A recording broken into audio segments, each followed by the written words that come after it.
9 ਮਾਘ ਵਾਲਾ ਸ਼ੁੱਕਰਵਾਰ ਦੇ ਦਿਨ ਦਾ ਆਨੰਦ ਮਾਣ ਰਹੇ ਪਿਆਰੇ ਦਰਸ਼ਕੋ। ਸਭ ਤੋਂ ਪਹਿਲਾਂ ਫਤਿਹ ਕਰੋ ਜੀ ਪ੍ਰਵਾਨ। ਵਾਹਿਗੁਰੂ ਜੀ ਕਾ ਖਾਲਸਾ, ਵਾਹਿਗੁਰੂ ਜੀ ਕੀ ਫਤਿਹ ਤੇ ਪਿਆਰ ਭਰੀ ਸਤਿ ਸ੍ਰੀ ਅਕਾਲ ਤੇ ਵੈਰੀ ਗੁੱਡ ਮਾਰਨਿੰਗ। ਬਿਲਕੁਲ ਜੀ, ਹਰ ਰੋਜ਼ ਦੀ ਤਰ੍ਹਾਂ ਗੁੱਡ ਮਾਰਨਿੰਗ KTV ਪ੍ਰੋਗਰਾਮ ਲੈ ਕੇ ਤੁਹਾਡੀ ਸੇਵਾ ਦੇ ਵਿੱਚ KTV ਹਾਜ਼ਰ ਹੋਇਆ ਜੀ। ਤੇ ਜਿਵੇਂ ਕਿ ਆਪ ਸਭ ਨੂੰ ਪਤਾ ਹੀ ਹੈ ਕਿ ਇਸ ਗੁੱਡ ਮਾਰਨਿੰਗ ਦੇ ਵਿੱਚ ਪੂਰੀ ਦੇਸ਼ ਦੁਨੀਆ ਦੇ ਨਾਲ ਤੁਹਾਨੂੰ ਜੋੜਿਆ ਜਾਂਦਾ ਹੈ ਤੇ ਤੁਹਾਨੂੰ ਅਪਡੇਟ ਕੀਤਾ ਜਾਂਦਾ ਹੈ ਕਿੱਥੇ ਕਿੱਥੇ ਕੀ ਹੋ ਰਿਹਾ, ਤਾਂ ਜੋ ਲੋਕਡਾਊਨ ਦੇ ਵਿੱਚ ਚੱਲਦਿਆਂ ਸਾਰੀ ਜਾਣਕਾਰੀ ਤੁਹਾਡੇ ਤੱਕ ਪਹੁੰਚ ਸਕੇ ਤੇ ਤੁਹਾਡਾ ਦਿਨ ਵਧੀਆ ਲੰਘ ਸਕੇ। ਮੌਸਮ ਦੇ ਨਾਲ ਅਪਡੇਟ ਕੀਤੀ ਜਾਂਦੀ ਹੈ ਤੇ ਹਰ ਇੱਕ ਤਰ੍ਹਾਂ ਦੀ, ਜਾਣੀ ਕਿ ਕਹਿਣ ਦਾ ਮਤਲਬ ਚਾਹੇ ਕੋਈ ਖਬਰ ਹੋਵੇ ਸਾਡੇ ਧਾਰਮਿਕ ਖਿੱਤੇ ਦੇ ਨਾਲ ਜੁੜੀ, ਚਾਹੇ ਸਮਾਜਿਕ ਖਿੱਤੇ ਦੇ ਨਾਲ ਜੁੜੀ ਹੋਈ, ਹਰ ਇੱਕ ਖਬਰ ਤੋਂ ਜਾਣੂ ਕਰਵਾਇਆ ਜਾਂਦਾ। ਵੈਸੇ ਤਾਂ ਤੁਹਾਨੂੰ ਪਤਾ ਹੀ ਹੈ ਕਿ ਜਿਹੜਾ ਮਾਫ਼ ਕਰਨਾ ਜੀ, ਵੈਸੇ ਤਾਂ ਤੁਹਾਨੂੰ ਪਤਾ ਹੈ ਕਿ ਜਿਹੜਾ ਅੱਜ ਸ਼ੁੱਕਰਵਾਰ ਦਾ ਪ੍ਰੋਗਰਾਮ ਹੁੰਦਾ ਹੈ ਉਹ ਪੰਜਾਬੀ ਮਾਂ ਬੋਲੀ ਦੇ ਨਾਂ 'ਤੇ ਹੁੰਦਾ ਹੈ। ਅਤੇ ਅੱਜ ਜਿਹਦਾ ਜੀ ਮੌਕਾ ਮਿਲਿਆ ਸੀ ਜੀ ਕਿ ਇਹਨਾਂ ਸ਼ਖਸੀਅਤਾਂ ਦੇ ਨਾਲ ਵੀ ਥੋੜ੍ਹੀ ਗੱਲਬਾਤ ਕੀਤੀ ਜਾਵੇ ਅਤੇ ਇਹਨਾਂ ਦੇ ਨਾਲ ਵੀ ਰੂਬਰੂ ਹੋਇਆ ਜਾਵੇ। ਅਤੇ ਬਿਲਕੁਲ ਜੀ, ਅਤੇ ਨਾਲ ਮੇਰੇ ਸਰਦਾਰ ਹਰਮੀਤ ਸਿੰਘ ਭਕਨਾ ਜੀ ਵੀ ਪਹੁੰਚੇ ਹੋਏ ਹਨ ਜੀ। ਪਹਿਲਾਂ ਤਾਂ ਉਹਨਾਂ ਦਾ ਸਵਾਗਤ ਕਰ ਲਈਏ। ਹਰਮੀਤ ਸਿੰਘ ਜੀ, ਸਤਿ ਸ਼੍ਰੀ ਅਕਾਲ ਜੀ। ਵਾਹਿਗੁਰੂ ਜੀ ਕਾ ਖਾਲਸਾ, ਵਾਹਿਗੁਰੂ ਜੀ ਕੀ ਫਤਿਹ ਜੀ। ਸਵਾਗਤ ਹੈ ਜੀ ਤੁਹਾਡਾ ਪ੍ਰੋਗਰਾਮ ਦੇ ਵਿੱਚ। ਵੈਸੇ ਤਾਂ ਉਲਟਾ ਹੋਣਾ ਚਾਹੀਦਾ ਪ੍ਰੋਗਰਾਮ ਦਾ, ਤੁਹਾਡਾ ਮੈਂ ਹੀ ਗੈਸਟ ਆਇਆ ਹੋਇਆ ਤੇ ਠੀਕ ਹੈ। ਤੇ ਚਲੋ ਜੀ, ਟੀਮ ਤਾਂ ਟੀਮ ਹੀ ਹੁੰਦੀ ਨਾ ਜੀ, ਕੋਈ ਬੋਲੀ ਤੇ ਆਪਣੀ ਸਾਰਿਆਂ ਦੀ ਇਕੱਠੀ ਆ ਜੀ, ਸਾਰਿਆਂ ਦਾ ਸਾਰਾ ਕੁਝ ਆਪਣਾ। ਹਾਂਜੀ ਤੇ ਬਿਲਕੁਲ ਜੀ। ਤੇ ਜਿੱਥੇ ਭਕਨਾ ਸਾਹਿਬ ਪੰਜਾਬੀ ਮਾਂ ਬੋਲੀ ਦੇ ਬਾਰੇ ਵੀ, ਜਿਹੜਾ ਇਹਨਾਂ ਦਾ ਸੈਂਸਸ ਵਾਲਾ ਗੱਲਬਾਤ ਹੋ ਰਹੀ, ਉਹਦੇ ਬਾਰੇ ਵੀ ਆਪਾਂ ਗੱਲਬਾਤ ਕਰਾਂਗੇ। ਤੇ ਬਿਲਕੁਲ ਜੀ, ਹਮੇਸ਼ਾ ਦੀ ਤਰ੍ਹਾਂ ਜਿਵੇਂ ਕਿ ਗੱਲ ਕੀਤੀ ਕਿ ਹਰ ਇੱਕ ਪੱਖ ਤੋਂ ਆਪਾਂ ਤੁਹਾਨੂੰ ਜਾਣਕਾਰੀ ਦੇਣੀ ਹੈ। ਪਰ ਅੱਗੇ ਜਾਣ ਤੋਂ ਪਹਿਲਾਂ ਜੀ, ਪ੍ਰੋਗਰਾਮ ਦੀ ਸ਼ੁਰੂਆਤ ਕਰਨ ਤੋਂ ਪਹਿਲਾਂ ਥੋੜ੍ਹੀ ਜਿਹੀ ਮੌਸਮ ਦੀ ਜਾਣਕਾਰੀ ਤੇ ਨਾਲ ਕਰੰਸੀ ਅਪਡੇਟ ਦੇ ਨਾਲ ਜੀ ਗੋਲਡ ਅਪਡੇਟ ਪਹਿਲਾਂ ਜੀ ਕਰਕੇ ਫਿਰ ਅੱਗੇ ਚੱਲਾਂਗੇ। ਤੇ ਫਿਰ ਉਸ ਤੋਂ ਬਾਅਦ ਜਿਸ ਤਰ੍ਹਾਂ ਵੀ ਫਿਰ ਪ੍ਰੋਗਰਾਮ ਚੱਲਦਾ ਚੱਲੇਗਾ ਤੇ ਉਸ ਤਰ੍ਹਾਂ ਤੁਹਾਡੀਆਂ ਖਬਰਾਂ ਤੁਹਾਡੇ ਨਾਲ ਸਾਂਝੀਆਂ ਕਰਦੇ ਰਹਾਂਗੇ ਤੇ ਕੋਸ਼ਿਸ਼ ਕਰਾਂਗੇ ਕਿ ਫੋਨ ਕਾਲ ਵੀ ਤੁਹਾਡੀਆਂ ਲਈਆਂ ਜਾਣ, ਕਿਉਂਕਿ ਟਾਈਮ ਟੈਕਨੀਕਲ ਇਸ਼ੂ ਕਰਕੇ ਥੋੜ੍ਹਾ ਜਿਹਾ ਪਹਿਲਾਂ ਜੀ ਲੇਟ ਹੋ ਚੁੱਕੇ ਸੀ, ਤਾਂ ਉਹਦੇ ਲਈ ਵੀ ਮਾਫੀ ਚਾਹੁੰਦੇ ਹਾਂ। ਤਾਂ ਛੇਤੀ ਜੀ ਪਹਿਲਾਂ ਮੈਂ ਮੌਸਮ ਜਿਹੜਾ ਅੱਜ ਦਾ ਤੁਹਾਨੂੰ ਦੱਸਦਾ ਜਾਵਾਂ। ਅੱਜ ਜੀ ਲੰਡਨ ਦੇ ਵਿੱਚ ਜਿਹੜਾ ਐਟ ਦਾ ਮੂਮੈਂਟ ਟੈਂਪਰੇਚਰ ਉਹ 1 ਡਿਗਰੀ ਹੈ ਤੇ ਉਹ ਤੋਂ ਵੱਧ ਜਿਹੜਾ ਜੋ 7 ਡਿਗਰੀ ਤੱਕ ਜਾਵੇਗਾ। ਤਕਰੀਬਨ ਸਾਰਾ ਦਿਨ ਜੀ ਉੱਥੇ ਧੁੱਪ ਚੜੀ ਰਹੇਗੀ ਜੀ। ਇਸੇ ਤਰ੍ਹਾਂ ਗੱਲ ਕਰਦੇ ਜੀ ਬਰਮਿੰਘਮ ਦੇ ਵਿੱਚ ਵੀ at the moment temperature 1 degree ਹੀ ਹੈ ਜੀ, ਤੇ ਵੱਧ ਤੋਂ ਵੱਧ 6 ਡਿਗਰੀ ਤੱਕ ਜਾਵੇਗਾ। ਗਲਾਸਗੋ ਦੇ ਵਿੱਚ ਵੀ ਐਟ ਦਾ ਮੂਮੈਂਟ ਟੈਂਪਰੇਚਰ ਜੀ 2 ਡਿਗਰੀ ਹੈ ਤੇ ਜਿਹੜਾ ਵੱਧ ਤੋਂ ਵੱਧ 4 ਡਿਗਰੀ ਤੱਕ ਜਾਵੇਗਾ। ਤੇ ਇਸੇ ਤਰ੍ਹਾਂ ਇਟਲੀ ਮਿਲਾਨ ਦੀ ਗੱਲ ਕਰੀਏ ਜੀ, ਤਾਂ ਉੱਥੇ ਸਾਰਾ ਕੁਛ ਰਲਮਾ ਮਿਲਮਾ ਜਿਹਾ ਚੱਲ ਰਿਹਾ, ਵਿੱਚ ਹੀ ਸਨੋ ਚੱਲ ਰਹੀ ਹੈ ਤੇ ਵਿੱਚ ਹੀ ਆਈਸਿੰਗ ਹੋਈ ਹੈ। ਤੇ ਇੱਥੇ temperature at the moment Milan Italy ਦੇ ਵਿੱਚ ਜੀ 4 ਡਿਗਰੀ ਹੈ ਤੇ ਵੱਧ ਤੋਂ ਵੱਧ ਉਹ 6 ਡਿਗਰੀ ਤੱਕ ਜਾਵੇਗਾ ਜੀ। ਗੁਰੂ ਕੀ ਨਗਰੀ ਅੰਮ੍ਰਿਤਸਰ ਵਿਖੇ at the moment temperature 16 degree ਹੈ ਤੇ ਇਹ ਅੱਜ ਦਾ ਉੱਥੇ ਦਾ ਜੀ ਵੱਧ ਤੋਂ ਵੱਧ ਜਿਹੜਾ ਟੈਂਪਰੇਚਰ ਸੀ ਜੀ। ਬਿਲਕੁਲ ਬਾਕੀ ਜਿੱਥੇ ਆਪਾਂ ਇੱਥੇ ਦੀ ਤੁਹਾਨੂੰ ਦੱਸਿਆ ਕਿ ਟੈਂਪਰੇਚਰ ਤਕਰੀਬਨ 1 ਡਿਗਰੀ ਦੇ ਆਸ-ਪਾਸ ਹੈ, ਪਰ ਫਿਰ ਵੀ ਮਿਡਲੈਂਡ ਦੇ ਵਿੱਚ ਜਿਹੜੀ ਸੀ ਕਿ ਇੱਕ ਕੋਰੇ ਨੇ ਆਪਣੀ ਜਿਹੜੀ ਕਿ ਚਿੱਟੀ ਚਾਦਰ ਵਿਛਾਈ ਹੋਈ ਹੈ, ਜਿਹਦੇ ਪੂਰਾ ਸਲਿੱਪਰੀ ਹੈ ਬਾਹਰ। ਤੇ ਜਦੋਂ ਵੀ ਬਾਹਰ ਨਿਕਲਣ ਦੇ ਜ਼ਰੂਰ ਜੀ ਬੜਾ ਕੇਅਰਫੁਲ ਹੋ ਕੇ ਆਉਣਾ ਜਾਣਾ ਹੈ, ਕਿਉਂਕਿ ਇੱਕ ਵਾਰ ਕਹਿੰਦੇ ਕਿ ਘੜੀ ਦਾ ਖੁੰਝਿਆ ਬੰਦਾ ਤੇ ਪਲਾਂ ਦਾ ਖੁੰਝਿਆ ਘੜੀਆਂ 'ਤੇ ਜਾ ਪੈਂਦਾ ਤੇ ਸੱਟ ਚੋਟ ਤੋਂ ਜ਼ਰੂਰ ਬਚ ਕੇ ਚੱਲਣਾ। ਤੇ ਲਓ ਜੀ, ਹੁਣ ਮੌਸਮ ਦੇ ਨਾਲ ਕਰੰਸੀ ਅਪਡੇਟ ਵੀ ਮੈਂ ਤੁਹਾਨੂੰ ਕਰਦਾ ਜਾਵਾਂ ਜੀ। ਇੱਕ ਬ੍ਰਿਟਿਸ਼ ਪਾਉਂਡ ਦੇ ਬਦਲੇ ਅੱਜ ਇੰਡੀਅਨ ਰੁਪੀਜ਼ ਮਿਲ ਸਕਣਗੇ ਜੀ 99 ਰੁਪਏ ਤੇ 99 ਪੈਸੇ, ਜਾਣੀ ਕਿ 100 ਰੁਪਏ ਤੋਂ ਥੋੜ੍ਹਾ ਜਿਹਾ ਹੀ ਬਸ ਘੱਟ ਜੀ। ਤੇ ਇਸੇ ਤਰ੍ਹਾਂ ਪਾਕਿਸਤਾਨੀ ਕਰੰਸੀ ਦੇ ਵਿੱਚ ਪਾਉਂਡ ਦਾ ਰੇਟ ਰਹੇਗਾ ਜੀ 219 ਰੁਪਏ ਤੇ 75 ਪੈਸੇ ਦੇ ਆਸ-ਪਾਸ। ਤੇ ਜੇਕਰ ਪਾਉਂਡ ਨੂੰ ਯੂਰੋ ਦੇ ਨਾਲ ਤਬਦੀਲ ਕਰਨਾ ਚਾਹੁੰਦੇ ਹੋ ਤਾਂ 1 ਪਾਉਂਡ ਦੇ ਬਦਲੇ ਜੀ 1 ਯੂਰੋ ਤੇ 12 ਸੈਂਟ ਮਿਲ ਸਕਣਗੇ ਜੀ। ਤੇ ਇਸੇ ਤਰ੍ਹਾਂ ਜਿਹੜਾ ਯੂਰੋ ਹੈ ਉਸ ਦੇ ਬਦਲੇ ਇੰਡੀਅਨ ਕਰੰਸੀ ਦੇ ਵਿੱਚ ਜੀ 88 ਰੁਪਏ ਤੇ 85 ਪੈਸੇ ਮਿਲ ਸਕਣਗੇ ਜੀ। ਤੇ ਪਾਕਿਸਤਾਨੀ ਕਰੰਸੀ ਦੇ ਵਿੱਚ 195 ਰੁਪਏ ਤੇ 43 ਪੈਸੇ ਦੇ ਆਸ-ਪਾਸ ਮਿਲ ਸਕਣਗੇ। ਤਾਂ UK ਦੀ ਗੱਲ ਕੀਤੀ ਜਾਵੇ ਤਾਂ ਪਾਉਂਡ ਦੇ ਬਦਲੇ ਜੀ ਅੱਜ 1 ਯੂਰੋ ਦੇ ਬਦਲੇ ਜੇਕਰ ਪਾਉਂਡ ਲੈਣੇ ਤਾਂ ਤਕਰੀਬਨ ਜੀ 98 ਪੈਨੀਆਂ ਮਿਲਣਗੀਆਂ, ਜਾਣੀ ਕਿ ਕਹਿਣ ਦਾ ਮਤਲਬ ਪਾਉਂਡ ਤੇ ਯੂਰੋ ਤਕਰੀਬਨ ਜੀ ਬਰਾਬਰ ਜਾਣ ਦੀ ਕਦਾਰ 'ਤੇ ਹੀ ਖੜੇ ਹਨ। ਤੇ ਇਸੇ ਤਰ੍ਹਾਂ ਕੈਨੇਡੀਅਨ ਡਾਲਰ ਜਿਹੜਾ ਹੈ ਜੀ ਉਹ ਅੱਜ 1 ਕੈਨੇਡੀਅਨ ਡਾਲਰ ਦੇ ਬਦਲੇ ਭਾਰਤੀ ਕਰੰਸੀ ਦੇ ਵਿੱਚ 57 ਰੁਪਏ ਤੇ 63 ਪੈਸੇ ਦੇ ਆਸ-ਪਾਸ ਰਹੇਗਾ। ਤੇ ਇਸੇ ਤਰ੍ਹਾਂ ਪਾਕਿਸਤਾਨੀ ਕਰੰਸੀ ਦੇ ਵਿੱਚ 126 ਰੁਪਏ ਦੇ ਆਸ-ਪਾਸ ਜੀ। ਤੇ ਜੇਕਰ ਕੈਨੇਡੀਅਨ ਡਾਲਰ ਨੂੰ ਤੁਸੀਂ ਆਪਾਂ ਪਾਉਂਡ ਦੇ ਨਾਲ ਬਦਲਣਾ, ਜੇ ਪਾਉਂਡ ਦੇ ਨਾਲ ਦੇਣ ਲੈਣ ਕਰਨਾ ਤੇ 58 ਪੈਨੀਆਂ ਮਿਲਣਗੀਆਂ ਜੀ ਇੱਕ ਕੈਨੇਡੀਅਨ ਡਾਲਰ ਦੀਆਂ, ਜਾਂ ਕਹਿਣ ਦਾ ਮਤਲਬ 100 ਕੈਨੇਡੀਅਨ ਡਾਲਰ ਦੇਵਾਂਗੇ ਤੇ 58 ਪਾਉਂਡ ਆਪਾਂ ਨੂੰ ਮਿਲ ਸਕਣਗੇ ਜੀ। ਜਾਂ ਇਸ ਤੋਂ ਉਲਟਾ ਵੀ ਕਰ ਸਕਦੇ ਹਾਂ ਕਿ 58 ਪਾਉਂਡ ਦੇ ਕੇ 100 ਡਾਲਰ ਲੈ ਸਕਦੇ ਹਾਂ ਜੀ ਕੈਨੇਡੀਅਨ ਡਾਲਰ।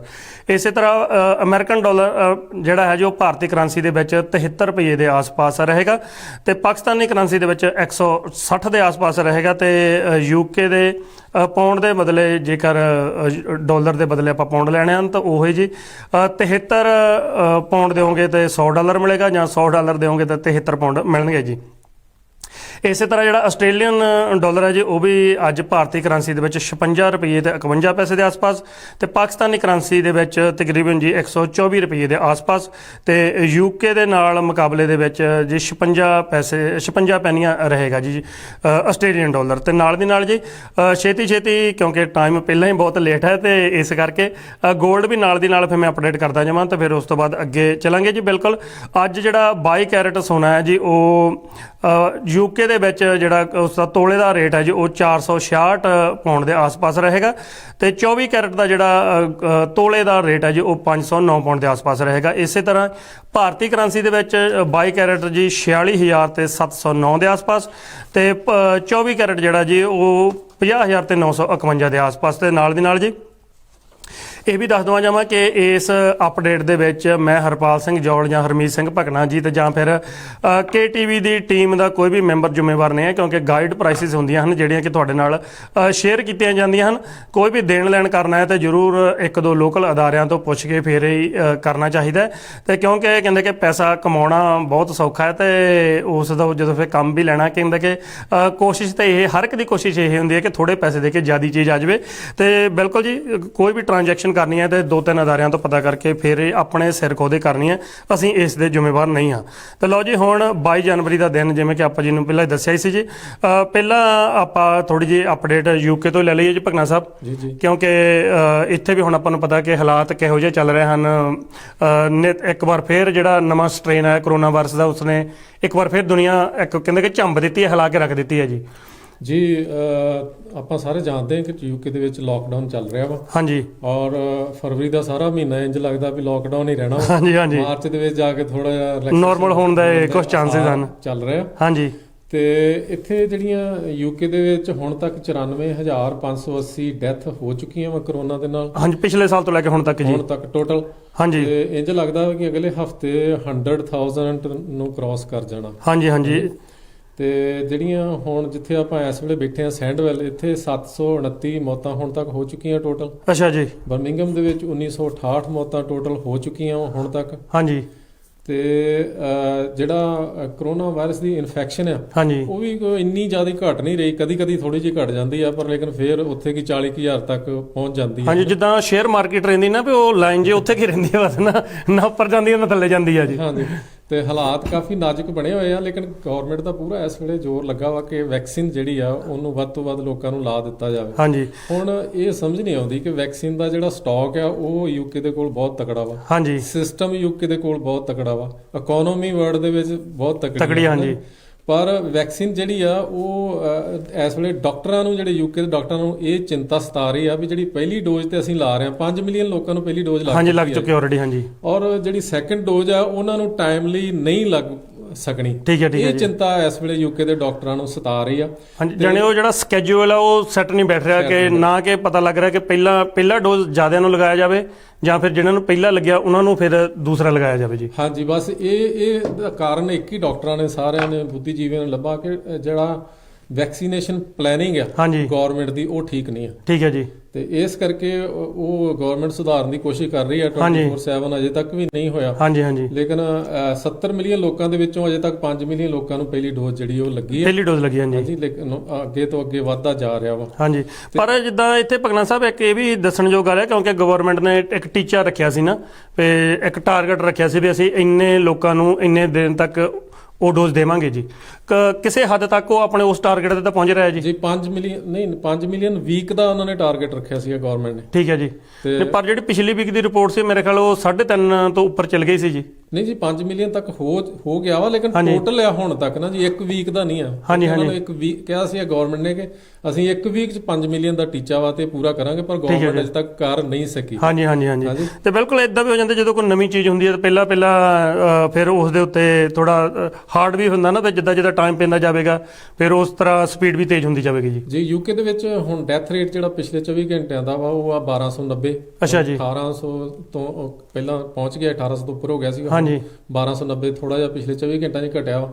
ਇਹਦੇ 'ਚ ਇੱਕ ਪ੍ਰੋਬਲਮ ਇਹ ਆ ਰਹੀ ਆ ਕਿ ਜਿਹੜੀ ਵੈਕਸੀਨੇਸ਼ਨ ਆ ਉਹ ਜਿਹੜੀ ਯੂਕੇ ਦੀ BAMA ਕਮਿਊਨਿਟੀ ਆ, black Asian and minority ethnic community, ਜਿਹੜੀ ਗੋਰਿਆਂ ਨੂੰ ਛੱਡ ਕੇ ਬਾਕੀ ਜਿੰਨੇ ਵੀ ਆ ਇੰਡੀਅਨ ਪਾਕਿਸਤਾਨੀ ਬਿਲਕੁਲ ਜੀ, ਹਾਂਜੀ, ਉਹ ਕਮਿਊਨਿਟੀ ਜਿਹੜੀ ਆ ਉਹ ਟੀਕੇ ਲਵਾਉਣ ਲੱਗਿਆ ਡਰ ਮਹਿਸੂਸ ਕਰ ਰਹੀ ਆ। ਹਾਂਜੀ, ਤੇ ਉਹਨਾਂ ਦੇ ਵਿੱਚ ਬਹੁਤ ਜ਼ਿਆਦੀਆਂ ਅਫਵਾਹਾਂ ਜਿਹੜੀਆਂ ਵਾ ਰਿਊਮਰ ਚੱਲ ਰਿਹਾ ਆ ਕਿ ਸਾਡਾ ਪਤਾ ਨਹੀਂ DNA ਚੇਂਜ ਹੋ ਜਾਣਾ ਵਾ। ਬਿਲਕੁਲ ਬਿਲਕੁਲ ਇਹ ਇਦਾਂ ਹੋ ਜਾਂਦੀ ਭਗਨਾ ਸਾਹਿਬ, ਜਿੱਦਾਂ ਨਾ ਇੱਕ ਜਿਹੜਾ ਸੋਸ਼ਲ ਮੀਡੀਆ ਨਾ ਅਸੀਂ ਉਹ ਤੇ ਜ਼ਿਆਦਾ ਯਕੀਨ ਕਰਦੇ ਹਾਂ ਨਾ, ਅਸੀਂ ਐਕਚੁਅਲ ਚੀਜ਼ ਤੇ ਨਹੀਂ ਯਕੀਨ ਕਰਦੇ।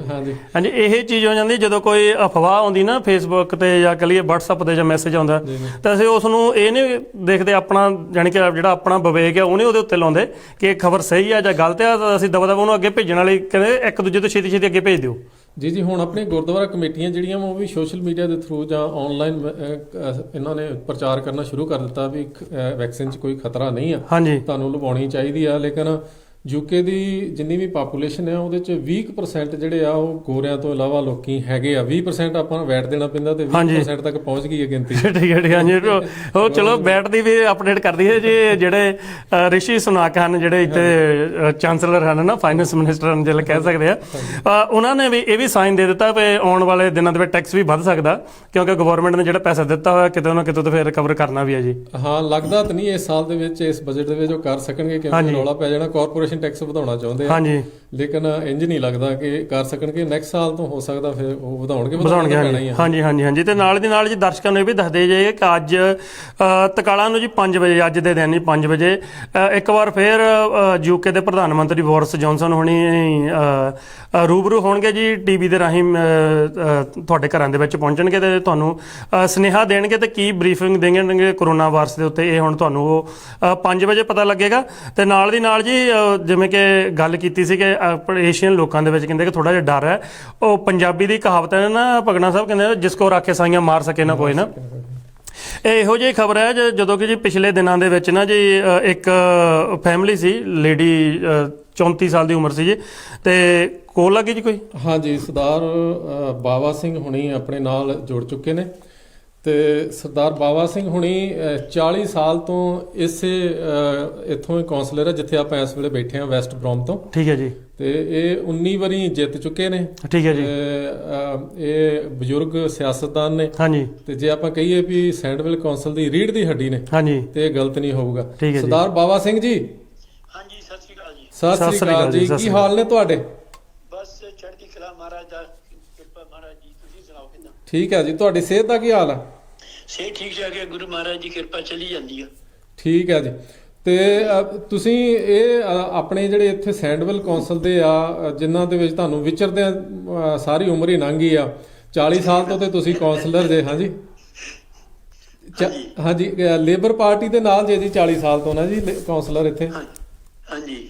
ਤੇ ਇਹ ਦੱਸੋ ਕਿ ਆ ਕਰੋਨਾ ਜਿਹੜਾ ਵਾ ਉਹਦੇ ਬਾਰੇ ਇੱਥੋਂ ਦੀ ਜਿਹੜੀ ਸੈਂਡਵਿਲ ਕਾਉਂਸਲ ਆ ਉਹਨੇ ਕੀ ਯਤਨ ਕੀਤੇ ਆ ਕਿ ਕਰੋਨਾ ਜਿਹੜਾ ਵਾ ਉਹਦੀ ਮਹਾਮਾਰੀ ਨੂੰ ਆਪਾਂ ਕੰਟਰੋਲ ਕਰ ਸਕੀਏ ਜਾਂ ਉਹਦੇ 'ਚ ਕੋਈ ਲੋਕਾਂ ਨੂੰ ਜਿਹੜਾ ਜਾਗਰਤ ਕਰ ਸਕੀਏ? ਕਾਉਂਸਲ, ਸੈਂਡਵਿਲ ਕਾਉਂਸਲ ਨੇ ਤਾਂ ਕਈ ਸੈਂਟਰ ਖੋਲ੍ਹੇ ਆ ਜਿਹੜੇ ਕਿ ਤਾਂ ਕਿ ਲੋਕਾਂ ਨੂੰ ਤਕਲੀਫ ਨਾ ਹੋਵੇ ਬਹੁਤ ਦੂਰ ਜਾਣ ਦੀ, ਤੇ ਜਿਹਦੇ ਨਾਲ ਪੂਰੀ ਕੋਸ਼ਿਸ਼ ਕਰ ਰਹੇ ਆ, ਐਡਵਰਟਾਈਜ਼ ਵੀ ਕਰ ਰਹੇ ਆ, ਬਾਰ-ਬਾਰ ਬੇਨਤੀ ਕਰ ਰਹੇ ਆ ਵੀ ਤੁਸੀਂ ਅੰਦਰ ਰਹੋ, ਬਾਹਰ ਨਾ ਜਾਓ। ਜੇ ਜ਼ਰੂਰੀ ਕੰਮ ਨੂੰ ਕਿਤੇ ਜਾਣਾ ਵੀ ਪਵੇ ਤੇ ਮਾਸਕ ਲਾ ਕੇ ਜਾਓ, ਸੋਸ਼ਲ ਡਿਸਟੈਂਸ ਰੱਖੋ ਤੇ ਤੁਸੀਂ ਆ ਕੇ ਹੱਥ ਧੋਵੋ, ਜ਼ਰੂਰੀ ਆ। ਤੇ ਇਹਦੇ ਨਾਲ ਥੋੜਾ ਕਾਫੀ ਬਚਾਅ ਹੋ ਸਕਦਾ, ਕਿਉਂਕਿ ਤੁਹਾਨੂੰ ਪਤਾ ਨਹੀਂ ਬਾਹਰ ਵਿੱਚ ਕੌਣ ਆ, ਕਿਹਨੂੰ ਕਿੱਦਾਂ ਦੀ ਬਿਮਾਰੀ ਆ, ਰੱਬ ਨਾ ਕਰੇ ਕਿਸੇ ਤੋਂ ਸਾਨੂੰ ਬਿਮਾਰੀ ਲੱਗ ਜਾਏ। ਇਸ ਕਰਕੇ ਅੰਦਰ ਰਹਿਣਾ ਜ਼ਿਆਦਾ ਜ਼ਰੂਰੀ ਹੈ। ਤੇ ਮੇਰੀ ਬੇਨਤੀ ਵੀ ਸਾਰਿਆਂ ਨੂੰ, ਭੈਣਾਂ ਭਰਾਵਾਂ ਨੂੰ, ਬਜ਼ੁਰਗਾਂ ਨੂੰ, ਨੌਜਵਾਨਾਂ ਨੂੰ ਹੱਥ ਬੰਨ੍ਹ ਕੇ ਬੇਨਤੀ ਹੈ ਕਿ ਤੁਸੀਂ ਪੂਰੀ ਕੋਸ਼ਿਸ਼ ਕਰੋ। ਦੇਖੋ ਹੁਣ ਟੀਕੇ ਵੀ, ਵੈਕਸੀਨੇਸ਼ਨ ਵੀ ਲੱਗ ਰਹੇ ਆ, ਪਰ ਫਿਰ ਵੀ ਉਹਦੇ ਨਾਲ ਨੰਬਰ ਹਲੇ ਵੀ ਵਧੀ ਜਾਂਦੇ ਆ। ਇਸ ਕਰਕੇ ਜ਼ਿਆਦਾ ਮੈਂ ਜ਼ਰੂਰੀ ਬੇਨਤੀ ਕਰਨੀ ਚਾਹੁੰਦਾ ਸਾਰੇ ਭੈਣਾਂ ਭਰਾਵਾਂ ਅੱਗੇ, ਬਜ਼ੁਰਗਾਂ ਅੱਗੇ, ਨੌਜਵਾਨਾਂ ਅੱਗੇ ਕਿ ਤੁਸੀਂ ਬਚਾਅ ਰੱਖਿਓ, ਬਚਾਅ ਵਿੱਚ ਹੀ ਬਚਾਓ ਆ। ਹਾਂਜੀ ਜੀ ਤੁਹਾਡੀ ਉਮਰ ਇਸ ਵੇਲੇ ਕਿੰਨੀ ਹੋ ਗਈ ਆ ਤੇ ਤੁਹਾਨੂੰ ਚਿੱਠੀ ਆਈ ਆ ਕੋਈ ਸਰਕਾਰ ਵੱਲੋਂ ਵੀ ਤੁਸੀਂ ਆ ਕੇ ਕਰੋਨਾ ਦੀ ਵੈਕਸੀਨੇਸ਼ਨ ਲਓ? ਚਿੱਠੀ ਵੀ ਆਈ ਆ, ਮੇਰੀ ਸਰਜਰੀ ਵਿੱਚੋਂ ਵੀ ਆਈ ਆ, ਮੇਰੀ ਮੈਂ ਆਪਣੀ 15 ਤਰੀਕ ਨੂੰ ਵੈਕਸੀਨੇਸ਼ਨ ਲਵਾ ਵੀ ਆਇਆ ਪਹਿਲਾਂ। ਬਹੁਤ ਵਧੀਆ, ਬਹੁਤ ਵਧੀਆ। ਤੇ ਸਰਕਾਰ ਜਿਹੜੀ ਆ ਇਹਦਾ ਮਤਲਬ ਪੂਰੇ ਯਤਨ ਕਰ ਰਹੀ ਆ ਕਿ ਵੱਧ ਤੋਂ ਵੱਧ ਜਿਹੜੇ ਲੋਕਾਂ ਨੂੰ, ਜਿਹੜੇ ਸੀਨੀਅਰ ਸਿਟੀਜ਼ਨ ਆ, ਉਹਨਾਂ ਨੂੰ ਛੇਤੀ ਤੋਂ ਛੇਤੀ ਜਿਹੜਾ ਵਾ ਉਹ ਟੀਕਾ ਲਾਇਆ ਜਾ ਸਕੇ। ਬਿਲਕੁਲ ਜੀ, ਬਿਲਕੁਲ, ਕਿਉਂਕਿ ਇਹ ਬਿਮਾਰੀ ਸੀਨੀਅਰ ਸਿਟੀਜ਼ਨ ਨੂੰ, ਜਿਹੜੇ ਸਿਆਣੇ ਆ ਉਹਨਾਂ ਨੂੰ ਜ਼ਿਆਦਾ ਆ ਹੁੰਦੀ, ਇਸ ਕਰਕੇ ਉਹਨਾਂ ਦੇ ਆંકੜੇ ਦੇ ਹਿਸਾਬ ਨਾਲ ਵੀ ਸਪੈਸ਼ਲੀ ਜਿਹੜੇ ਏਸ਼ੀਅਨ ਆ ਇਹਨਾਂ ਨੂੰ ਜ਼ਿਆਦਾ ਆ। ਇਸ ਕਰਕੇ ਇਹ ਚੀਜ਼ ਦੀ ਬਹੁਤ ਜ਼ਿਆਦਾ ਖਿਆਲ ਰੱਖਣ ਦੀ ਜ਼ਰੂਰਤ ਆ। ਜੇ ਆਪਾਂ ਖਿਆਲ ਨਾ ਰੱਖਾਂਗੇ ਫਿਰ ਕਿਸੇ ਨੂੰ ਤੁਸੀਂ ਆਰਾਮਾ ਨਹੀਂ ਦੇ ਸਕਦੇ ਆ। ਤੇ ਬਾਕੀ ਜੇ ਵੈਕਸੀਨੇਸ਼ਨ ਦੀ ਤੁਹਾਡੀ ਚਿੱਠੀ ਆਵੇ ਤੁਸੀਂ ਭਰ ਕੇ ਪਾ ਦਿਓ, ਜਾਂ ਤੁਹਾਨੂੰ ਸਰਜਰੀ ਤੋਂ ਤੁਹਾਡੀ ਤੋਂ ਟੈਲੀਫੋਨ ਆਵੇ, ਤੁਸੀਂ ਕਾਲ ਨਹੀਂ ਕਰਨੀ, ਤੁਸੀਂ ਵੈਕਸੀਨੇਸ਼ਨ ਜ਼ਰੂਰ ਲਵਾ ਲੈਣਾ। ਕਿਉਂਕਿ ਪਤਾ ਲੱਗਾ ਹੈ ਕਿ ਕਈ ਬੰਦੇ, ਬੁੜੀਆਂ ਕਾਹਲੇ ਸੀ ਵੀ ਸਾਡੀ ਕਦੋਂ ਵਾਰੀ ਆਊਗੀ, ਸਾਡੀ ਜਦੋਂ ਵਾਰੀ ਆਈ ਤਾਂ ਮੁੜ ਕੇ ਉਹਦੀ ਬਾਤ ਹੀ ਨਹੀਂ ਪੁੱਛੀ ਹੈ। ਇਸ ਕਰਕੇ ਫਿਰ ਉਹ ਜਿਹੜੇ ਇੰਜੈਕਸ਼ਨ ਆ, ਵੈਕਸੀਨੇਸ਼ਨ ਆ, ਉਹ ਕਿਸੇ ਕੰਮ ਨਹੀਂ ਆਉਂਦੇ ਹੈ, ਜਿੱਦਾਂ ਮੈਨੂੰ ਪਤਾ ਲੱਗਾ। ਤੇ ਇਸ ਕਰਕੇ ਜ਼ਿਆਦਾ ਜ਼ਰੂਰੀ ਆ ਕਿਸੇ ਚੀਜ਼ ਦੀ ਮਤਲਬ ਵੇਸਟ ਨਾ ਕੀਤੀ ਜਾਵੇ, ਤਾਂ ਕਿਸੇ ਚੀਜ਼ ਦੀ ਘੋਲ ਨਾ ਕੀਤੀ ਜਾਵੇ, ਕਿਉਂਕਿ ਇਹ ਜ਼ਿਆਦਾ ਜ਼ਰੂਰੀ ਆ। ਦਿਨ ਬ ਦਿਨ ਨੰਬਰ ਵਧੀ ਜਾਂਦੇ ਆ, ਮਹਾਰਾਜ ਕਰੇ ਵੀ ਇਹ ਘਟਨੇ ਸ਼ੁਰੂ ਹੋ ਜਾਣ। ਨਾਲੇ ਦੇਖ ਲਓ ਵੀ ਅਪ੍ਰੈਲ ਮਾਰਚ ਦੇ ਵਿੱਚ ਜਾਂ ਮਈ 'ਚ ਜਿੰਨੇ ਸੀ ਉਹਨਾਂ ਵੀ ਵੱਧ ਗਏ ਆ ਹੁਣ ਜੀ। ਸਰਦਾਰ ਬਾਵਾ ਸਿੰਘ ਜੀ, ਹੁਣ ਆਪਾਂ ਥੋੜੀ ਜੀ ਗੱਲ ਪੰਜਾਬੀ ਦੀ ਕਰਨੀ ਆ ਕਿ ਆਪਣੀ ਇੰਗੜੀ ਪੜਿੰਗੜੀ ਰਿਸ਼ਤੇਦਾਰੀ ਵੀ ਹੈਗੀ ਆ ਤੁਹਾਡੇ ਨਾਲ, ਤੇ ਆਪਾਂ ਜੇ ਹੁਣ ਇੰਗੜੀ ਪੜਿੰਗੜੀ ਇੱਥੋਂ ਦੇ ਬੱਚਿਆਂ ਨੇ ਬੋਲਣਾ ਹੋਵੇ ਤਾਂ ਨਹੀਂ ਬੋਲ ਸਕਦੇ, ਤੇ ਆਪਾਂ ਜਿਹੜੀ ਇਸ ਵੇਲੇ ਮੁਹਿੰਮ ਚਲਾਈ ਹੋਈ ਆ ਪੰਜਾਬੀ ਭਾਸ਼ਾ ਨੂੰ ਪ੍ਰਫੁੱਲਤ ਕਰਨ ਦੀ, ਉਹਦੇ 'ਚ ਇੱਕ ਹੁਣ ਅਹਿਮ ਪੜਾਅ ਆ ਰਿਹਾ ਵਾ ਕਿ 21 ਮਾਰਚ ਨੂੰ ਇੱਥੇ ਸੈਂਸਸ ਹੋ ਰਿਹਾ ਵਾ। ਉਹਦੇ 18 ਨੰਬਰ ਖਾਨੇ ਦੇ ਵਿੱਚ ਆਪਾਂ ਸਾਰਿਆਂ ਨੇ ਪੰਜਾਬੀ ਲਿਖਣੀ ਆ, ਤੇ ਤੁਸੀਂ ਕੀ ਕਹਿਣਾ ਚਾਹੋਗੇ ਲੋਕਾਂ ਨੂੰ ਜੀ? ਮੈਂ ਵੀ ਸਾਰਿਆਂ ਨੂੰ ਇਹੀ ਬੇਨਤੀ ਕਰੂੰਗਾ, ਪੰਜਾਬੀ ਬੋਲੀ ਆਪਣੀ ਮਾਂ ਬੋਲੀ ਆ, ਇਹਨੂੰ ਗਵਾਓ ਨਾ, ਇਹ ਜ਼ਰੂਰ ਲਿਖਿਓ, ਕਿਉਂਕਿ ਜਿਹੜੀ ਸੈਂਸਸ ਹੈ ਰੋਜ਼ ਨਹੀਂ ਹੁੰਦੀ ਹੈ। ਇਸ ਕਰਕੇ ਹੁਣ ਐਤਕੀ ਜਿਹੜੀ ਆਈ ਹੈ, ਜਿਵੇਂ 18 ਨੰਬਰ ਖਾਨਾ ਆਉਣਾ, ਜਿੱਦਾਂ ਭਾਈ ਨੇ ਬੇਨਤੀ ਕੀਤੀ ਆ। ਇਸ ਕਰਕੇ ਮੈਂ ਵੀ ਇਹੀ ਬੇਨਤੀ ਕਰਦਾ ਬਾਰ-ਬਾਰ ਸਾਰਿਆਂ ਭੈਣਾਂ ਭਰਾਵਾਂ, ਬਜ਼ੁਰਗਾਂ, ਨੌਜਵਾਨਾਂ ਬਾਰੇ, ਜਿਹੜੇ ਤੁਸੀਂ ਜਿਹਨਾਂ ਨੂੰ ਫਾਰਮ ਭਰਨੇ ਆ, ਤਾਂ ਉਹ ਪੰਜਾਬੀ ਬੋਲੀ ਲਿਖਣ, ਕਿਉਂਕਿ ਆਪਣੀ ਮਾਂ ਬੋਲੀ ਤੇ ਜ਼ਿਆਦਾ ਜ਼ਰੂਰੀ ਆ। ਇਹ ਗਾਉਣੀ ਨਹੀਂ ਹੈ ਅਸੀਂ, ਹਾਂਜੀ, ਇਹਨੂੰ ਕਾਇਮ ਰੱਖਣਾ। ਇਸ ਕਰਕੇ ਕਾਇਮ ਤਾਂ ਰੱਖਾਂਗੇ ਜੀ ਅਸੀਂ ਉਹ ਖਾਨੇ 18 ਨੰਬਰ ਖਾਨੇ ਦੇ ਵਿੱਚ ਪੰਜਾਬੀ ਲਿਖਾਂਗੇ। ਬਹੁਤ ਬਹੁਤ ਮਿਹਰਬਾਨੀ ਜੀ, ਆਪਣੀ ਸਿਹਤ ਦਾ ਖਿਆਲ ਰੱਖਿਓ। ਓਕੇ। ਹਾਂਜੀ, ਥੈਂਕ ਯੂ ਜੀ। ਤੇ ਬਾਵਾ ਸਿੰਘ ਕੌਂਸਲਰ ਉਹਨਾਂ ਨੇ ਅਪਡੇਟ ਸਾਰਾ ਦਿੱਤਾ ਤੇ ਦੱਸ ਵੀ ਦਿੱਤਾ ਦਰਸ਼ਕਾਂ ਨੂੰ, ਤੇ ਜ਼ਰੂਰ ਉਹਨਾਂ ਦੇ ਆਪਣਾ ਵੀ ਟੀਕਾ ਇੱਕ ਲੱਗ ਚੁੱਕਿਆ ਨਾ ਅੱਗੇ, ਇਸ ਕਰਕੇ ਡਰਨ ਦੀ ਲੋੜ ਨਹੀਂ। ਹਾਂਜੀ, ਅੱਗੇ ਪਹਿਲਾਂ ਵੀ ਇਹਨੇ ਅੱਗੇ ਪ੍ਰੋਗਰਾਮ ਕੀਤਾ ਸੀ, ਇੱਕ ਦਰਸ਼ਕ ਆਪਣੇ ਰੈਗੂਲਰ ਕਾਲਰ ਆ, ਉਹਨਾਂ ਨੇ ਵੀ ਆ ਕੇ ਦੱਸਿਆ ਸੀ ਵੀ ਉਹਨਾਂ ਦੇ ਵੀ ਵੈਕਸੀਨ ਲੱਗ ਚੁੱਕੀ ਆ, ਤੇ ਕੋਈ ਟੈਨਸ਼ਨ ਵਾਲੀ ਗੱਲ ਨਹੀਂ ਹੈ। ਤੇ ਬਿਲਕੁਲ ਜੀ, ਤੇ ਉਹ ਗੱਲ ਉੱਥੋਂ ਹੀ ਸ਼ੁਰੂ ਕਰਦੇ ਜੀ, ਕਹਿੰਦੇ ਕਿ ਜਾਕੋ ਰਾਖੇ ਸਾਈਆਂ ਮਾਰ ਸਕੇ ਨਾ ਕੋਈ ਨਾ।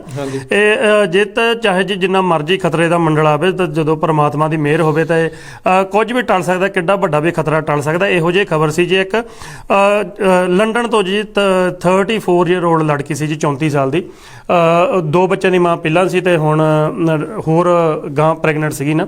ਤਾਂ ਉਸ ਨੂੰ ਜੀ ਕ੍ਰਿਸਮਸ ਦੇ ਦਿਨਾਂ ਦੇ ਵਿੱਚ ਸੀਰੀਅਸ ਹੋ ਜਾਂਦੀ ਹੈ, ਤੇ ਜਦੋਂ ਐਂਬੂਲੈਂਸ ਸੱਦੀ ਜਾਂਦੀ ਤਾਂ ਉਸ ਨੂੰ ਹਸਪਤਾਲ ਲਿਜਾਇਆ ਜਾਂਦਾ, ਤੇ ਉਸ ਦੇ ਪਾਰਟਨਰ ਨੂੰ ਕਹਿ ਦਿੱਤਾ ਜਾਂਦਾ ਕਿ ਤੂੰ ਹੁਣ ਇਹਨੂੰ ਆਖਰੀ ਵਾਰ ਦੇਖ ਲਾ, ਵੀ ਆਖਰੀ ਪੜਾਅ ਦੇ ਉੱਤੇ ਹੈ ਜੀ। ਪਰ ਉਹ ਦੇਖੋ ਜੀ, ਹੁਣ ਜਿੱਥੇ ਉਹਨਾਂ ਨੂੰ ਉਮੀਦ ਨਹੀਂ ਸੀ ਕਿ ਉਹ ਲੜਕੀ ਠੀਕ ਹੋਊਗੀ ਜਾਂ ਉਸਦਾ ਜਿਹੜਾ ਅਨਬੋਰਨ ਬੇਬੀ ਸੀ ਉਹ ਠੀਕ ਹੋਊਗਾ, ਤੇ ਹੁਣ ਉਹ ਦੋਨੇ ਤੰਦਰੁਸਤ ਹੋ ਚੁੱਕੇ ਆ। ਕਿਉਂਕਿ ਟੈਕਨੋਲੋਜੀ ਇਹ ਆ ਕਿ ਆਪਾਂ ਨੂੰ ਯਕੀਨ ਕਰਨਾ ਚਾਹੀਦਾ ਡਾਕਟਰ ਦੇ ਉੱਪਰ ਨਾ, ਜਾਂ ਨਾ ਕਿ ਅਫਵਾਹਾਂ ਤੇ ਉਹ ਚੱਲਣਾ ਚਾਹੀਦਾ ਕਿ ਆਹ ਹੋ ਗਿਆ ਜਾਂ ਉਹ ਹੋ ਗਿਆ ਨਾ। ਤੇ ਬਿਲਕੁਲ ਜੀ। ਤੇ ਬਾਕੀ ਜਿੱਦਾਂ ਹੁਣ ਮੇਰਾ ਖਿਆਲ ਆਪਾਂ ਟਾਈਮ ਬਹੁਤ ਆਪਣੇ ਕੋਲ ਥੋੜਾ ਚੱਲ ਰਿਹਾ, ਤੇ ਸ਼ਾਇਦ ਮੈਂ ਚੱਲ ਜਾਈਏ ਜੀ ਥੋੜ੍ਹਾ ਪੰਜਾਬ ਵੱਲ ਚੱਲੀਏ, ਤੇ ਹੁਣ ਕਿਉਂਕਿ ਉਧਰੋਂ ਖਬਰਾਂ ਦੀ ਖਬਰਸਾਰ ਲੈ ਲਈਏ। ਜਿਵੇਂ ਕਿ ਅੱਜ ਆਪਾਂ ਨੂੰ ਪਤਾ ਹੈ ਕਿ 22 ਤਰੀਕ ਹੈ ਜੀ, ਤੇ 22 ਤਰੀਕ ਵਾਲੇ ਦਿਨ ਜਿਹੜਾ ਸਿੱਖ ਇਤਿਹਾਸ ਦੇ ਨਾਲ ਜਾਂ ਪੰਜਾਬੀ ਇਤਿਹਾਸ ਦੇ ਨਾਲ ਜੁੜਿਆ ਹੋਇਆ ਕਾਫੀ ਮਹੱਤਵਪੂਰਨ ਦਿਨ ਹੈ। ਤੇ ਜਿਵੇਂ ਕਿ ਉਹ ਇੱਕ ਗਾਣਾ ਵੀ ਸੀ ਚੱਲਦਾ ਹੁੰਦਾ ਸੀ ਕਿ ਸੁਰੰਗਾ ਪਟ ਕੇ ਲੰਘ ਗਿਆ ਅਗਲੇ ਕਾਹਨੂੰ ਡੱਕਦੀਆਂ ਜੇਲਾਂ। ਤੇ ਬਿਲਕੁਲ ਜੀ, ਤੇ ਅੱਜ ਦਾ ਦਿਨ ਹੀ ਜਿਹੜਾ ਸੀ ਉਹ 22 ਜਨਵਰੀ ਸੀ।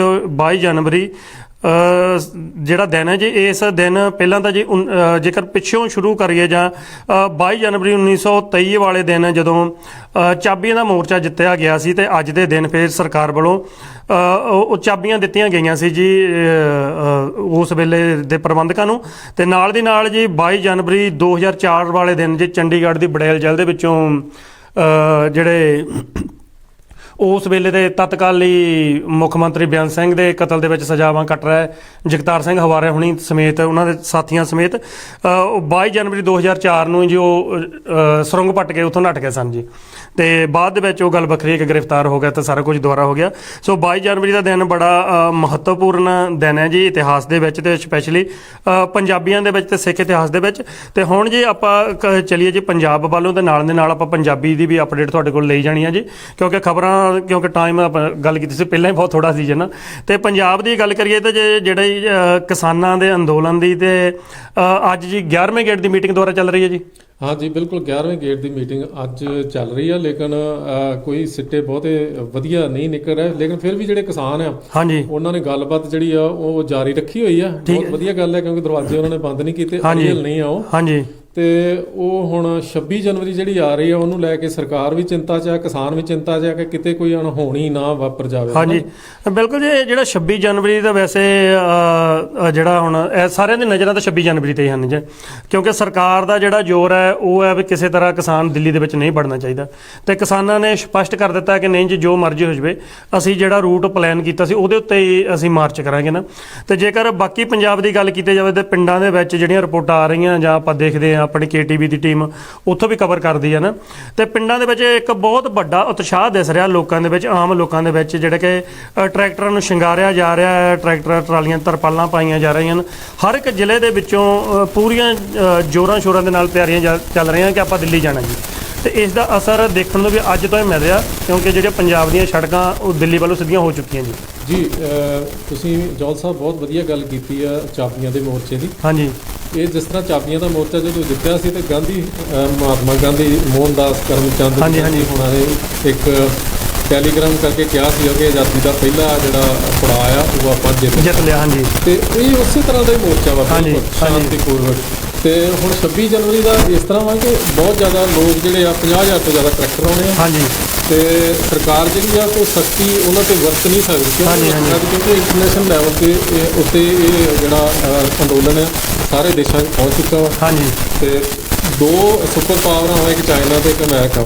ਭਾਰਤ ਸਰਕਾਰ ਦੇ ਚਾਈਨਾ ਨਾਲ ਤੇ ਸਬੰਧ ਇੰਨੇ ਵਧੀਆ ਨਹੀਂ ਹੈਗੇ, ਲੇਕਿਨ ਅਮਰੀਕਾ ਦੇ ਨਾਲ ਵੀ ਹੁਣ ਨਵੀਂ ਸਰਕਾਰ ਆ ਗਈ ਆ, ਤੇ ਇਹਨਾਂ ਨੇ ਨਵੀਂ ਸਰਕਾਰ ਦੇ ਖਿਲਾਫ ਹੀ ਜਿਹੜਾ ਵਾ ਉਹ ਆਪਣੀ ਵਾਰ ਟਰੰਪ ਸਰਕਾਰ ਦੀ ਮੁਹਿੰਮ ਚਲਾ ਕੇ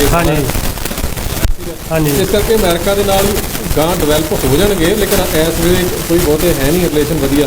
ਤੇ ਜੇ ਭਾਰਤ ਸਰਕਾਰ ਕੋਈ ਵੀ ਕਿਸਾਨਾਂ ਨੂੰ ਕੋਈ ਜ਼ੋਰ ਜ਼ਬਰਦਸਤੀ ਕਰਦੀ ਆ, ਕੋਈ ਉੱਥੇ ਅਨਹੋਣੀ ਵਾਪਰ ਜਾਂਦੀ ਹੈ, ਤੇ ਇੰਡੀਆ ਜਿਹੜਾ ਵਾ ਉਹਨੇ ਬਦਨਾਮੀ ਜ਼ਿਆਦਾ ਹੋਵੇਗੀ, ਆਈਸੋਲੇਟ ਹੋ ਜਾਣਾ ਵਾ ਸਾਰੀ ਦੁਨੀਆ ਨਾਲੋਂ। ਤੇ ਆ ਜਿਹੜਾ ਕਰੂਡ ਆਇਲ ਹੈ ਇਹਦੀ ਸਪਲਾਈ ਜਿਹੜੀ ਇੰਡੀਆ ਨੂੰ ਉਹ ਘਟਾ ਦਿੱਤੀ ਗਈ ਹੈ ਪਹਿਲਾਂ ਹੀ ਇੰਟਰਨੈਸ਼ਨਲ ਕਮਿਊਨਿਟੀ ਨੇ। ਠੀਕ ਹੈ, ਠੀਕ ਹੈ। ਇਸ ਤਰ੍ਹਾਂ ਦੇ ਹੋਰ ਅਸਰ ਪੈਣੇ ਆ, ਜਿਸ ਤਰ੍ਹਾਂ ਫੰਡਿੰਗ ਬੰਦ ਹੋ ਜਾਏ, ਹੋਰ ਇਹ ਇੰਟਰਨੈਸ਼ਨਲ ਲੈਵਲ ਤੇ ਇੱਕ ਅਲੱਗ ਥਲੱਗ ਇੰਡੀਆ ਨੇ ਜਿਹੜਾ ਹੋ ਸਕਦਾ ਜੇ ਉਹਨਾਂ ਨੇ ਕਿਸਾਨਾਂ ਨੂੰ ਕੁਝ ਕੀਤਾ ਜ਼ਬਰਦਸਤੀ। ਜੇ ਉਹ ਜ਼ਬਰਦਸਤੀ ਨਹੀਂ ਕਰਦੇ ਤੇ 26 ਜਨਵਰੀ ਦਾ ਜਿਹੜਾ ਕਿਸਾਨ ਪਰੇਡ ਮਾਰਚ ਹੋ ਜਾਂਦੀ ਹੈ, ਭਾਵੇਂ ਰਿੰਗ ਰੋਡ ਤੇ ਹੀ ਹੋ ਜਾਵੇ, ਤੇ 20-25 ਟਰੈਕਟਰ ਜਿਹੜੇ ਜਾਂ 50 ਟਰੈਕਟਰ ਜਿਹੜੇ ਆ ਉਹ ਮੇਨ ਜਿਹੜਾ ਵਾ ਜਿਹੜਾ ਪਾਥਿਆ ਜਿੱਥੇ ਮੇਨ ਪਰੇਡ ਹੋਣੀ ਹੈ ਉੱਥੇ ਜੇ ਸ਼ਾਮਲ ਹੋ ਜਾਂਦੇ ਆ।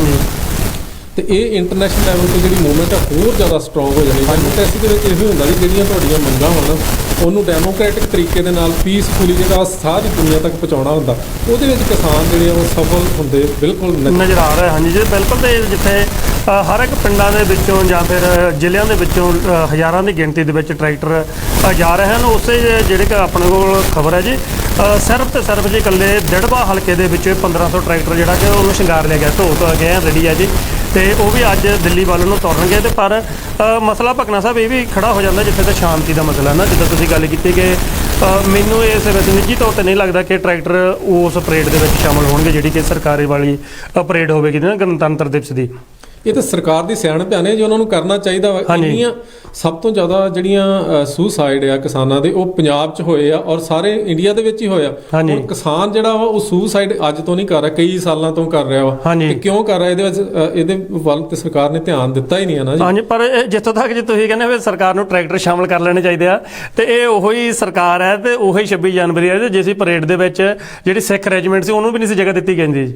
ਪਰ ਹੁਣ ਤੇ ਅਗਲੇ ਨੇ ਗੱਲ 'ਚ ਗੂਠ ਦੇ ਕੇ ਟਰੈਕਟਰ ਮਾਰਚ ਕਰਨਾ ਵਾ ਨਾ, ਤੇ ਉਹਦੇ ਵਿੱਚ ਝਾਕੀਆਂ ਵੀ ਸਾਰੀਆਂ ਹੋਣੀਆਂ। ਹਾਂਜੀ ਬਿਲਕੁਲ। ਤੇ ਇਹਦੇ ਨਾਲ ਦੀ ਨਾਲ ਮੈਂ ਇਹ ਵੀ ਅਪਡੇਟ ਦੇ ਦੇਵਾਂ ਜਾਵਾਂ ਜੀ, ਜਿਹੜਾ ਕਿ ਸਰਕਾਰ ਨੇ ਤੇ ਜਿਹੜਾ ਗੱਲ ਸਾਰੀ ਸੀ ਦਿੱਲੀ ਪੁਲਿਸ ਦੇ ਉੱਤੇ ਸਿੱਟ ਦਿੱਤੀ ਹੈ ਕਿ ਦਿੱਲੀ ਪੁਲਿਸ ਨੇ ਫੈਸਲਾ ਕਰਨਾ।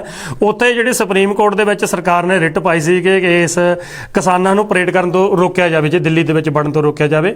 ਤੇ ਸੁਪਰੀਮ ਕੋਰਟ ਨੇ ਵੀ ਸਿੱਧੇ ਢੰਗ ਦੇ ਨਾਲ ਜਿਹੜੀ ਉਹ ਬੋਲ ਬਾਣੀ ਸੀ, ਜਿਹੜਾ ਬਿਆਨ ਸੀ ਨਾ, ਉਹਦੇ ਵਿੱਚ ਦਿੱਲੀ ਪੁਲਿਸ ਨੂੰ ਪਾਵਰ ਦੇ ਦਿੱਤੀ ਕਿ ਹੁਣ ਕੋਰਟ ਨੂੰ ਦੱਸਣਾ ਪਵੇਗਾ ਕਿ ਮਾਰਚ ਨੂੰ ਕਿੱਦਾਂ ਰੋਕਣਾ। ਕਹਿਣ ਦਾ ਮਤਲਬ ਉਹਨੇ ਇੱਕ ਕਿਸਮ ਦੀ ਹੱਲਾਸ਼ੇਰੀ ਦਿੱਤੀ ਗਈ ਦਿੱਲੀ ਪੁਲਿਸ ਨੂੰ ਜੀ। ਉਹ ਇੱਕ ਦੂਸਰੇ ਦੇ ਸਿਰ ਤੇ ਸੁੱਟ ਰਿਹਾ ਤੇ ਕੋਸ਼ਿਸ਼ ਕਰਦੇ ਆ ਵੀ ਉਹ ਬੰਦਾ ਜ਼ਿੰਮੇਵਾਰੀ ਚੁੱਕੇ ਜਾਂ ਕੋਰਟ ਚੁੱਕੇ ਜਾਂ ਕਮੇਟੀ ਉਹਨਾਂ ਨੇ ਬਣਾਈ ਸੀ ਉਹਦੇ ਵਿੱਚ ਵੀ ਉਹ ਵੀ ਖਿਲਰ ਗਿਆ ਕੰਮ। ਉਹ ਭੱਜ ਗਏ ਹਨਾ। ਤੇ ਹੁਣ ਕਮੇਟੀ ਜਿਹੜੀ ਬਣਾਈ ਸੀ ਉਹਨਾਂ ਨੇ 4 ਬੰਦਿਆਂ ਦੀ, ਉਹ ਇਸੇ ਕਰਕੇ ਬਣਾਈ ਸੀ ਵੀ ਉਹਨਾਂ ਉਹੀ ਇਕਨੋਮੀ ਦੇ ਜਿਹੜੇ ਕਰਤਾ ਧਰਤਾ ਬਿੱਲ ਉਹਨਾਂ ਨੇ ਤਿਆਰ ਕੀਤੇ ਸੀਗੇ, ਤੇ ਗਵਰਨਮੈਂਟ ਨੇ ਕਿਹਾ ਹੁਣ ਤੁਸੀਂ ਇਹ ਸਿਆਪਾ ਸਾਡੇ ਗੱਲ ਪਾਇਆ ਵਾ, ਹੁਣ ਤੁਹਾਡੀ ਕਮੇਟੀ ਬਣਾ ਦਿੰਦੇ, ਹੁਣ ਤੁਸੀਂ ਗੱਲ ਕਰੋ ਕਿਸਾਨਾਂ ਦੇ ਨਾਲ। ਹਾਂਜੀ, ਕਹਿਣ ਦਾ ਮਤਲਬ ਇੱਕ ਕਿਸੇ ਦੇ ਉੱਤੇ ਜਿੱਦਾਂ ਉਹ ਕਹਿੰਦੇ ਨੇ, ਅੱਗੇ ਵੀ ਮੈਂ ਇੱਕ ਵਾਰੀ ਗੱਲ ਕੀਤੀ ਸੀ ਕਿ ਕਹਿੰਦੇ ਕਿ ਜਦੋਂ ਕਿਸੇ ਤੇ ਕੋਈ ਗਲਤੀ ਹੋ ਜਾਵੇ ਨਾ ਤਾਂ ਉਹਨੂੰ ਘਬਰਾਉਣਾ ਨਹੀਂ ਚਾਹੀਦਾ। 2 ਮਿੰਟ ਕਹਿੰਦੇ ਕਿ ਅੱਖਾਂ ਬੰਦ ਕਰਕੇ ਪਹਿਲਾਂ ਸ਼ਾਂਤੀ ਹੋ ਕੇ ਸੋਚੋ ਤੇ ਅਸੀਂ ਹੁਣ ਨਾਂ ਕਿਹਦਾ ਲਾਉਣਾ ਨਾ, ਆਪਣਾ ਨਾਂ ਨਹੀਂ ਲਾਉਣਾ, ਕਿਸੇ ਹੋਰ ਦਾ ਨਾਂ ਲਾਈਏ। ਜਿਹੜੀ ਇਹ ਫੈਸਲੇ ਦੀ ਘੜੀ ਸਰਕਾਰ ਵਾਸਤੇ ਆ, ਸਰਕਾਰ ਦੀ ਸੂਝ-ਬੂਝ ਔਰ ਸਰਕਾਰ ਦੀ ਦੂਰਦਰਸ਼ੀ ਜਿਹੜੀ ਆ ਉਹ ਜੇ ਤੇ ਵਧੀਆ ਹੋਊਗੀ ਤੇ ਉਹਨੇ ਜਿਹੜਾ ਵਾ ਬੀਜੇਪੀ ਨੇ ਆਪਣੇ ਹੱਕ 'ਚ ਸਾਰੀ ਲਹਿਰ ਨੂੰ ਵੀ ਕਰ ਸਕਦੇ ਆ, ਸਾਰਾ ਕੁਝ ਮਨਜ਼ੂਰ ਕਰਕੇ।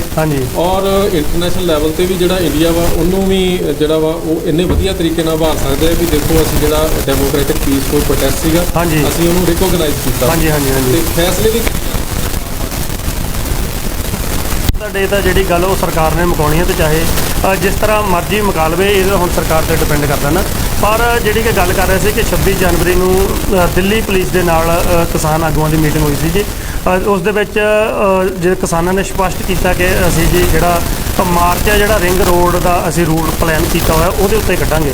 ਪਰ ਦਿੱਲੀ ਪੁਲਿਸ ਨੇ ਮੀਟਿੰਗ ਤੋਂ ਬਾਅਦ ਸਾਫ਼ ਜਵਾਬ ਦੇ ਦਿੱਤਾ ਜੀ, ਕਹਿੰਦੇ ਕਿ ਅਸੀਂ ਪਰਮਿਸ਼ਨ ਨਹੀਂ ਦੇ ਸਕਦੇ, ਤੁਸੀਂ ਰੂਟ ਚੇਂਜ ਕਰ ਲਓ। ਹਾਂਜੀ, ਅਜੇ ਤੱਕ ਉਹਨਾਂ ਦੀ ਮੀਟਿੰਗਾਂ ਰਾਜੀ ਆ ਨਹੀਂ ਜਿਹੜੀ ਕਿਸਾਨ ਉਹ। ਹਾਂਜੀ, ਤੇ ਹੁਣ ਸਰਕਾਰ ਇੱਕ ਹੋਰ ਵੀ ਨਵਾਂ ਚੈਲੰਜ ਜਿਹੜਾ ਸਰਕਾਰ ਵਾਸਤੇ ਆ ਰਿਹਾ, ਉਹ 29 ਤਰੀਕ ਤੋਂ ਬਜਟ ਸੈਸ਼ਨ ਵੀ ਸ਼ੁਰੂ ਹੋ ਰਿਹਾ। ਬਜਟ ਵੀ ਪਾਸ ਕਰਾਉਣਾ। ਇਸ ਕਰਕੇ ਸਰਕਾਰ ਦੇ ਸਾਹਮਣੇ ਜਿਹੜਾ ਵਾ ਉਹ ਕੋਈ ਭੱਜਣ ਵਾਲਾ ਰਸਤਾ ਹੈ ਨਹੀਂ। ਕਿਸਾਨਾਂ ਨੇ ਸਾਰੇ ਰਸਤੇ ਜਿਹੜੇ ਉਹ ਬੰਦ ਕਰ ਕੀਤੇ। ਹਾਂਜੀ ਬਿਲਕੁਲ ਜੀ।